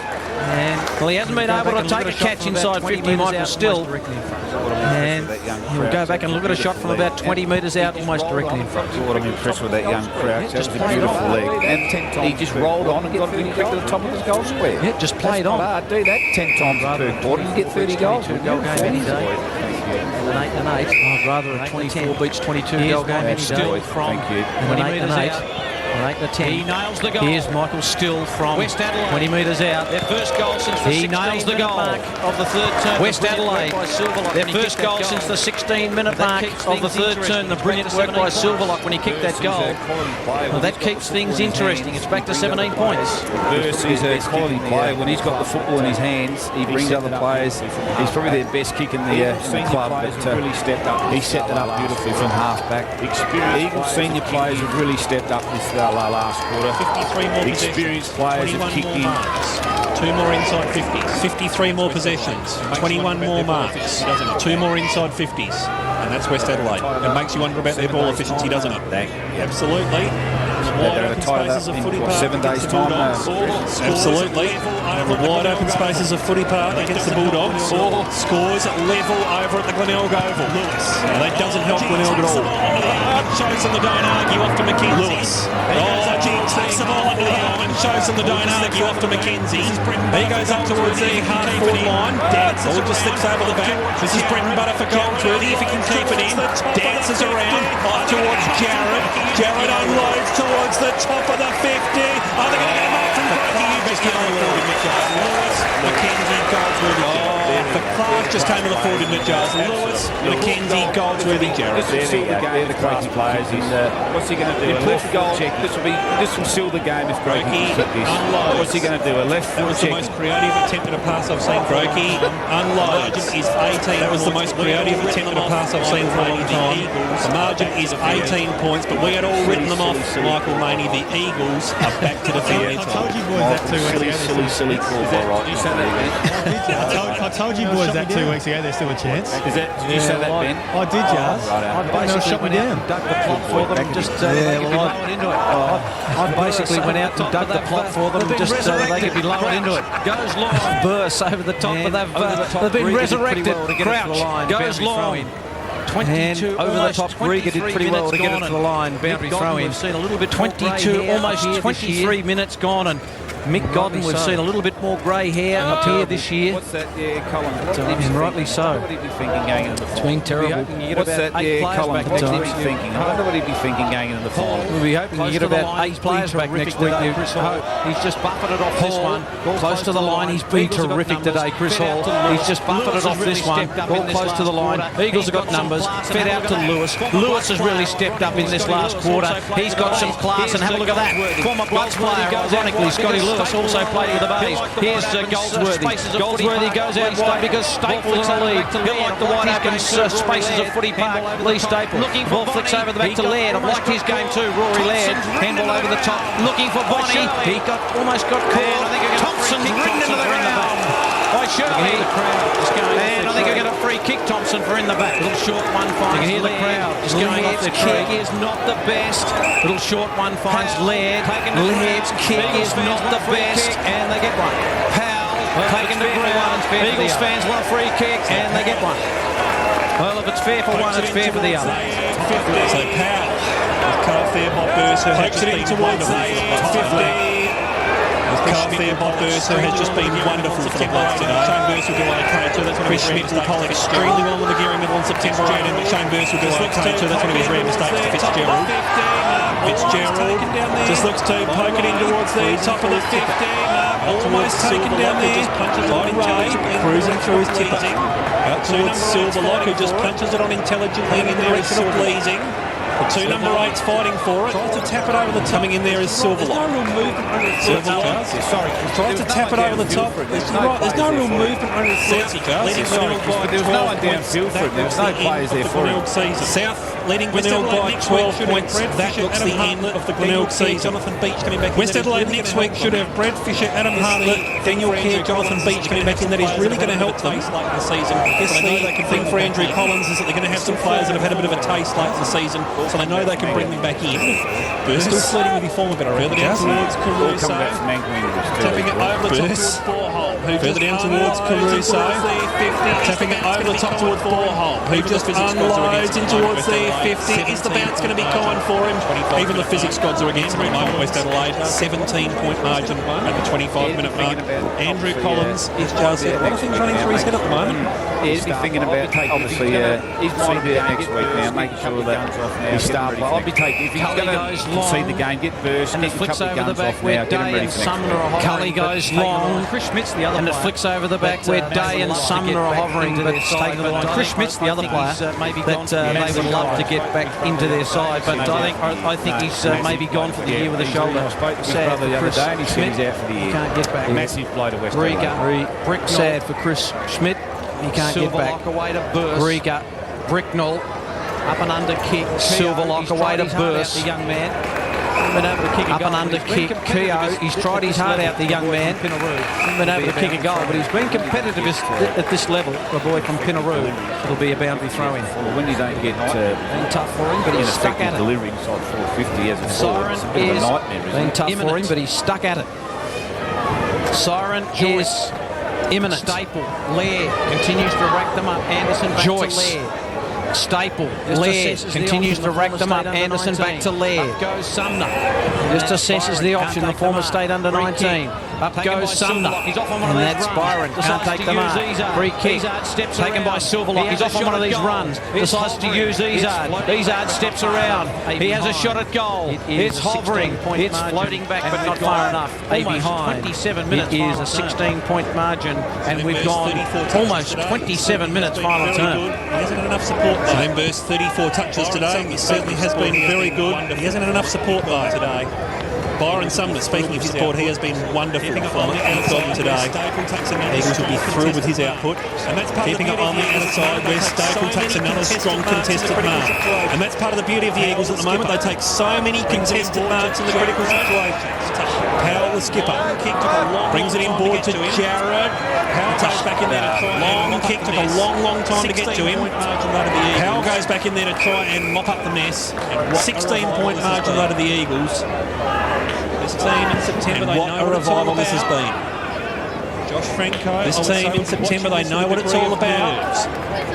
Josh Franco, I would say, would be watching this with a degree of nerves. Bricknell.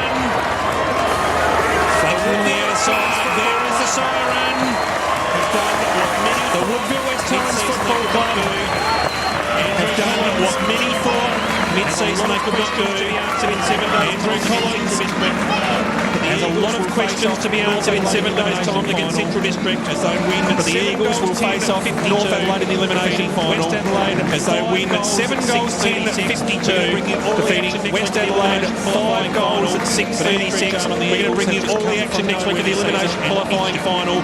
But Andrew Jum and the Eagles have just come from nowhere this season and pinched it. Absolutely, Chris. Wonderful effort by Mickey Godden, the coaching staff.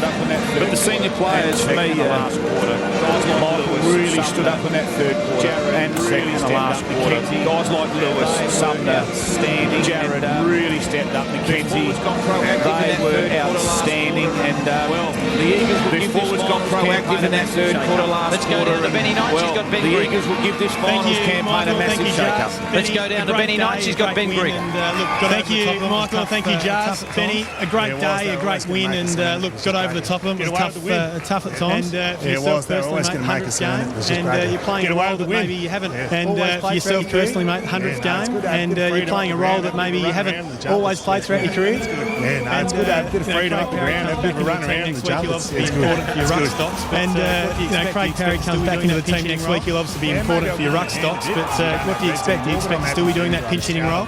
Yeah, maybe I'll give him a hand a bit because we don't have Reds anymore. But I'm happy for him to run scout up in there. That's all right. Heads, that last quarter, mate, to me it seems as though it was your experience. Heads, the tough in and unders, the likes of Sickle, the Powers, those sorts of guys that really took it to another level and got you over the line. Yeah, most certainly. Those blokes know how to lift the bar when we're under the pump. And the young blokes came along as well. You've got next week to look forward to. The Bays did the right thing by losing for you. Absolutely. Well, you've got next week to look forward to. The Bays did the right thing by losing for you, and you got up. So good luck in the finals. How impressive was that man, Byron Sumner? Benny Knights with Ben Grigg. There's Byron Sumner. How impressive was that man, Byron Sumner, today as well? Well, he sparked the side in that last quarter. He got that first 10 minutes in that fourth quarter.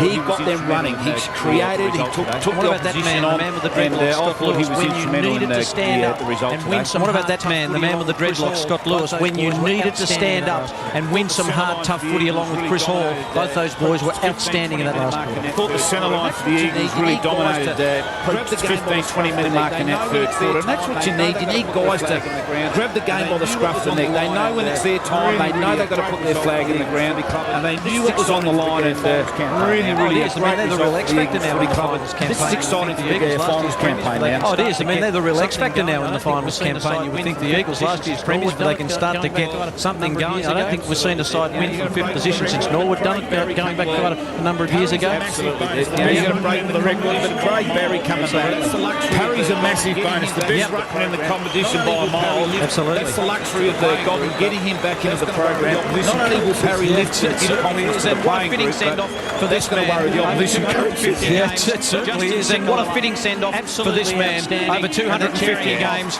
Justin Sikalala, absolutely outstanding, and they're cheering him off, and rightly so. He's been a wonderful player and a wonderful attitude towards the game, and goes down as one of the greats for the Eagles Football Club and Premiership player. He's done it all, and congratulations on a great career. And you just got to know when to pull time. There was the banner for Sicker at the start of the game, and he was everywhere, Sicker. I think you called it a couple of times. I think you might be caught, Sicker. I think he pulled the plug at the right time, but he battled on through it, and he'll be important in the clinches in the elimination final. You need experience in finals football, and Sicker will play a major role. And he knows the importance. This is the last roll of the dice for young Justin Sicker. He's got a massive heart. He doesn't know how to give in, and that's what you want. The fisherman from Port Wakefield has given us a lot to celebrate over in the last few years, and there's Rory Lee just foxing it out. But the boys are waiting. The team song, it will be a raucous version of the Eagles team song. Don't you worry about that. Patrick Gafrida in the background there who missed out today. But they'll have a real crack at this. Let's have a listen.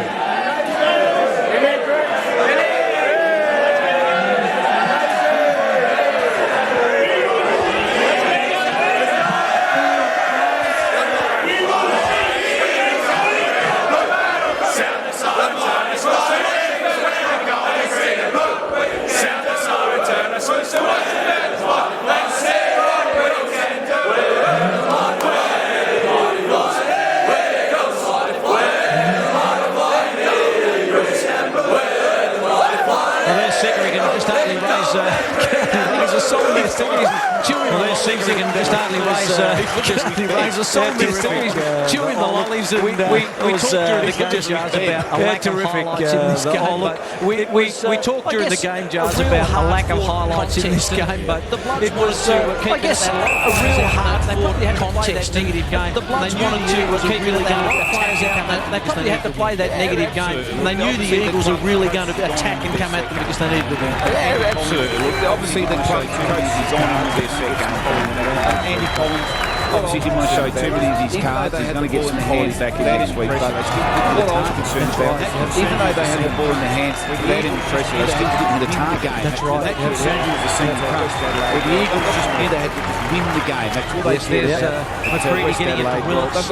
But turnovers were crucial. Yes, there's McCready getting it to Willits. But turnovers were crucial. I mean, that hurts you in any game of football, and particularly if you want to win a game, the last game of the year. The Eagles didn't really make the most of those opportunities on the turnover, though. That was the disappointing part. We only had how many goals to half-time? I think we only had about 6 or 8 goals to half-time. There's Fort Caruso kicking a goal. He was pumped up and ready to go, but they just couldn't quite complete it. And it was here's Grieger, who Ben Knight spoke to. He was terrific. His legs he still continues to run. There's Luke Powell. When he's got nothing left in his legs, he still continues to run. There's Joyce, who popped up and kicked this miracle goal, really, where it just rolled through. And the Eagles, they came here today. Their players stepped up. Your Powell, your Jarrett, your McKenzie. You don't let McKenzie run around in defence of his own. He's just too good. He's a class act. West Adelaide, they got some run out of their stoppages. They tried to link up, but they had nothing downfield because they've got 27 blokes into their fence. Judge, you nearly jumped out of your seat when this bloke did this, didn't you? Oh, look, I love this kind of stuff because he kept his feet. He just kept his feet, and that was just an inspiration to go. I'd say Andy Collins need a little bit of that come from because you need that X-factor. West Adelaide, they were manful. Tate Silverlock kicking a wonderful goal. Well, West Adelaide, they were manful. There's third man up in Shirley, but this goal from Chris Knight really got them on a roll. Yeah, that's the class player. Get the ball to the class players. And Chris Knight obviously come in under a cloud, a bit of a genius there, but he's going to be important for the Eagles in the next week or two to see how far they can go. As long as the Crows, look, he might get called up next week for the Adelaide Crows. Who knows? I think you said there's Chrissy Hall. He's a class action for goals, and he was outstanding. I think you said senior players, the experienced boys, Lewis, Hall, McKenzie, Powell got his hands on the football through the midfield. Roundtree was a real grunt player for them all day. Joyce will just have the presence of mind and drop it in short of Staples. And you've got to kick these goals. Lee Staples just nailed this goal, and the Eagles, I reckon, at this particular point in time, could have just said, right, we're home now. Take nothing away from what the Eagles did in that second half, but Ryan Ferguson for West Adelaide was outstanding. He was the general, I think Ben Knights will have a very, very happy coach down there with him, Mick Godden. I think Ben Knights will have a very, very happy coach down there with him, Mick Godden. I think he must be the most relieved coach in the land at the moment. Absolutely. I think relief's one word, but also reasonably tired is another. Absolutely. It was a pretty tough day. It was a pretty dour contest. A lot of numbers behind the footy, and we just needed to kick a score. And then when I saw South had kicked a couple, that made me feel a fair bit better. In your hands, absolutely. I mean, I spoke to you before the game. The destiny was in your hands, I guess, to a large extent. You had to win the game. You had to win it well, and you finished out so strongly. I thought I was really impressed with the way you hold heads. I spoke to you at three-quarter time, how they stood up in the last quarter.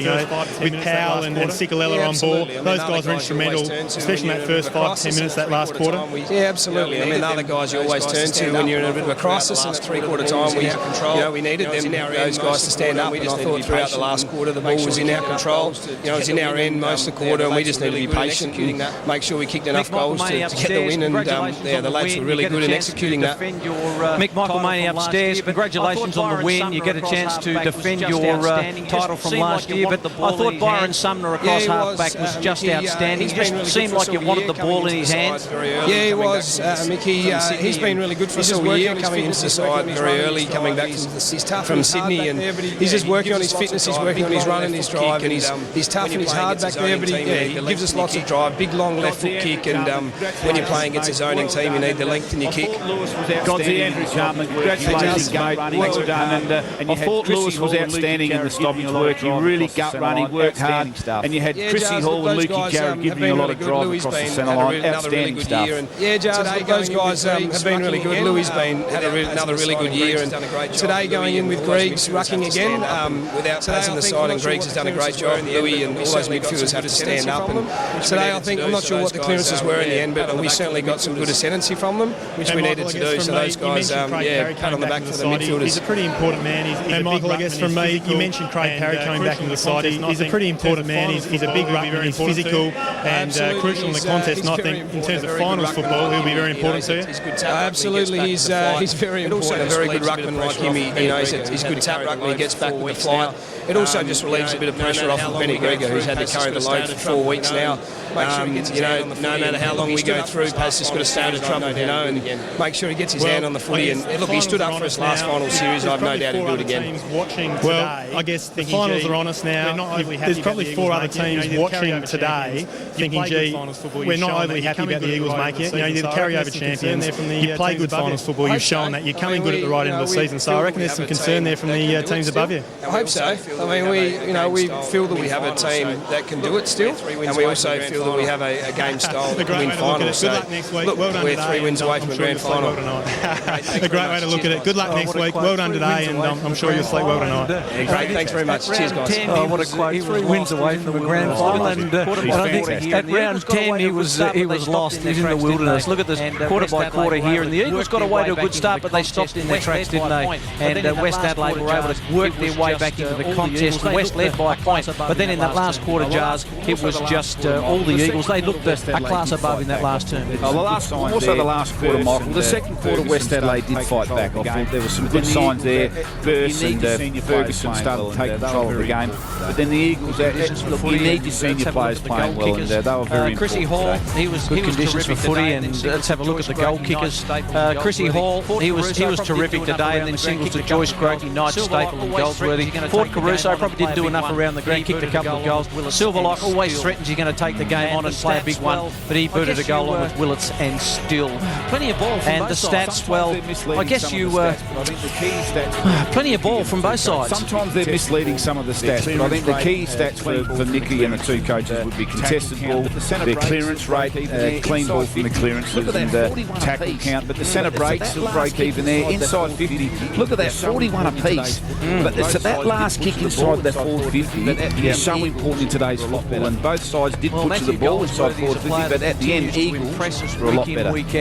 Well, Matthew Goldsworthy is a player that continues to impress us week in, week out. I think he's going to be a long-term 200-game player for the Eagles. He was terrific today with 10 kicks, 5 marks, 8 handballs, and he booted 1 goal free. He could have kicked a couple of goals in that last quarter, but he missed. But Goldsworthy, he's a dangerous little player, isn't he? Well, look, I think he's his second full year as a senior player. Yeah, we're going to see a jet here. He's a quality young man. A left footer, you love his left footers who can kick, and and that's part of his game that's improved on. His tackle and his intensity around the contest. But he's still got to learn how to run hard, gut run hard. He's a pretty good. Does a lot of work down back as well. Gets deep down back, and he's a pretty good mark for a little fella too. A lot of these blokes little fellas like to fly, but I thought he was terrific today.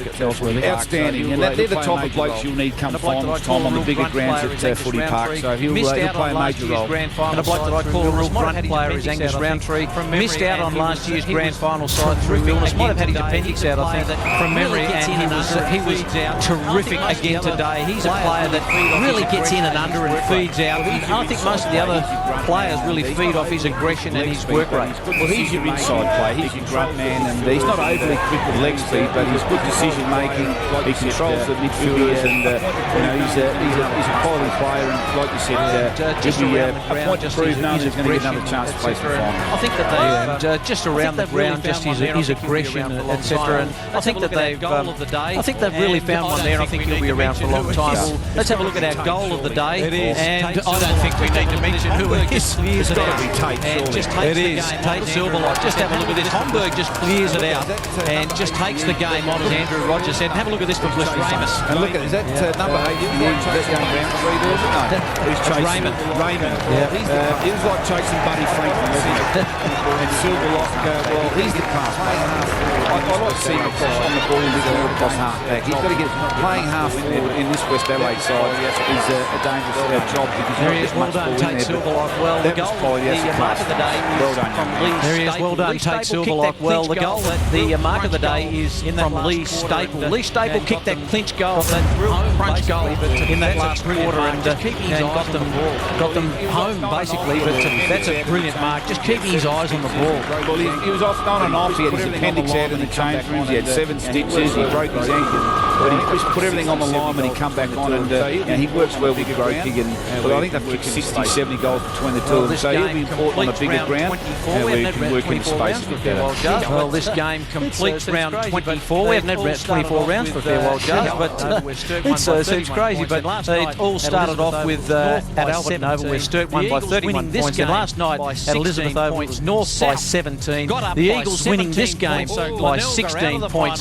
South got up by 17 points. So Glenelg are out of the finals. The Eagles are in, we know that. And Norwood had the bye. And down to the boundary with Ben and also Andrew. And guys, the implications of that, the final five, you've got an elimination final between North Adelaide and the Eagles, and a second semi-final between West Adelaide and Centrals. Talk us through it. How do you think it'll run? If the Eagles can back well, I guess in terms of the elimination final, it'll be interesting to see if the Eagles can back it up. You know, they've almost played a final today, a finals-like game, and to make the final five a step.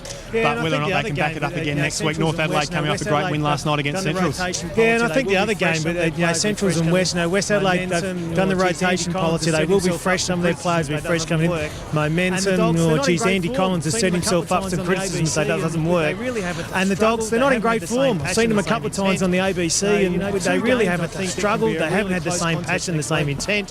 So, 2 games, I think, that can be a really close contest next week. Yeah, I must agree with you there. And I think the big question that we've got to ask ourselves, a bye in the last round for Norwood, and a bye, well, a rest in the first week of the finals. Andrew, how do you think that's going to affect the Redlegs? Look, I think it's not an ideal preparation. I think at some stage they were talking about playing a game against the Crows as a bye weekend, but I'm sure they're smart enough to put the K's in their legs and do a lot of competitive footy. I think the other factor you've got to build in is footy park, in that Norwood, they're very good on small grounds.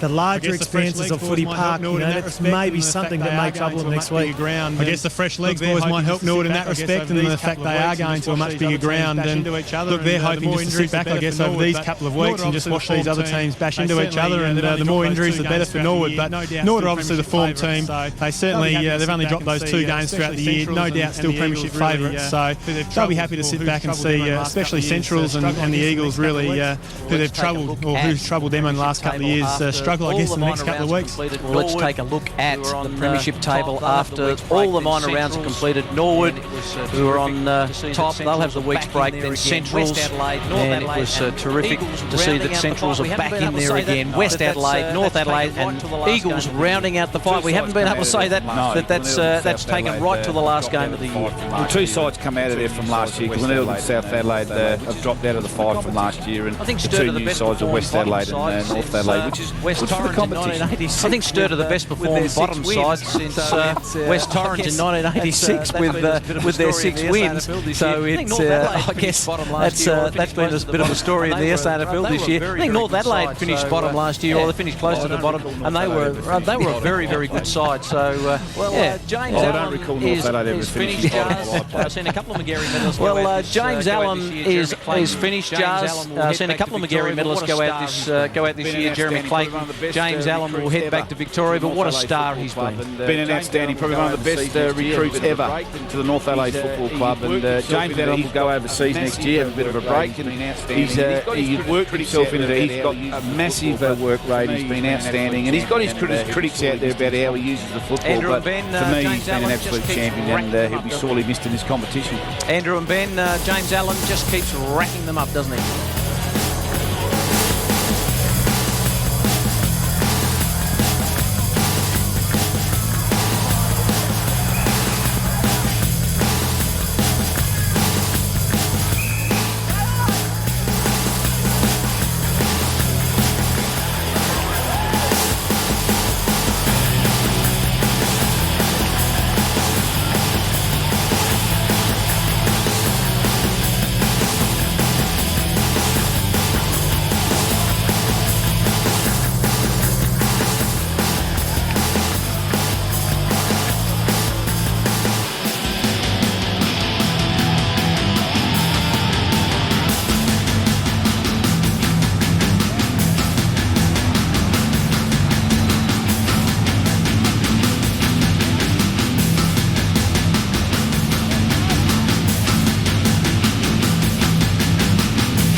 There he is, James Allen, Magarey medalist, a triple Magarey medalist, down to the boys on the boundary. Yes, there he is, James Allen, Magarey medalist, a triple Magarey medalist, down to the boys on the boundary, and James Allen just a real star. The Magarey medal, yeah, certainly he's been fantastic for North Adelaide. He's anyone that takes home the Magarey medal, let alone the number of times that he took it with him. So he's an outstanding footballer. He'll be sorely missed, and we certainly wish him well in the future. There's certainly his education around the footy club, or the younger on-ballers there at the Roosters, where he's always on the move. He sets a great example with his work rate and his professionalism. I think that's probably the area that they'll be sorely missed. We saw him out here today. Certainly will be. And another player who'll be sorely missed is Justin Cicolella. We saw him out here today. Just willed himself to keep on getting the football. A real star. There was the banner for Cicolella at the start of the match, and he has just been an ornament to the game, Jars. Justin Cicolella. He's a character also. He provides some real hardness around the contest. Him and the Gowan boys, they used to love clashing heads and whacking each other off the ball, on the ball. But he's been a wonderful player for the Eagles Football Club, premiership player, and he's just a quality young man. And again, another one we're going to miss in our competition. And good luck to him. Hopefully they can win a flag for this year. Andrew, you've probably watched his progress more than a lot of people on this broadcast probably, but Justin Cicolella, just a real class player. Just his low centre of gravity there has been a star. We'll come back to that in just a second. Next week, the finals on ABC 1, North Adelaide and the Eagles. Now, the finals starting at 1:30 p.m. So North Adelaide and the Eagles in the elimination final, and it is Central District and West Adelaide. We'll look forward to the finals Park, next and that week, game will be a real ripple. So we'll look forward to the finals next week, Joe. Time to chat. And thanks to you guys on the boundary, to Andrew and Ben. We won't have time to chat about Justin Cicolella, but thanks for your work this afternoon.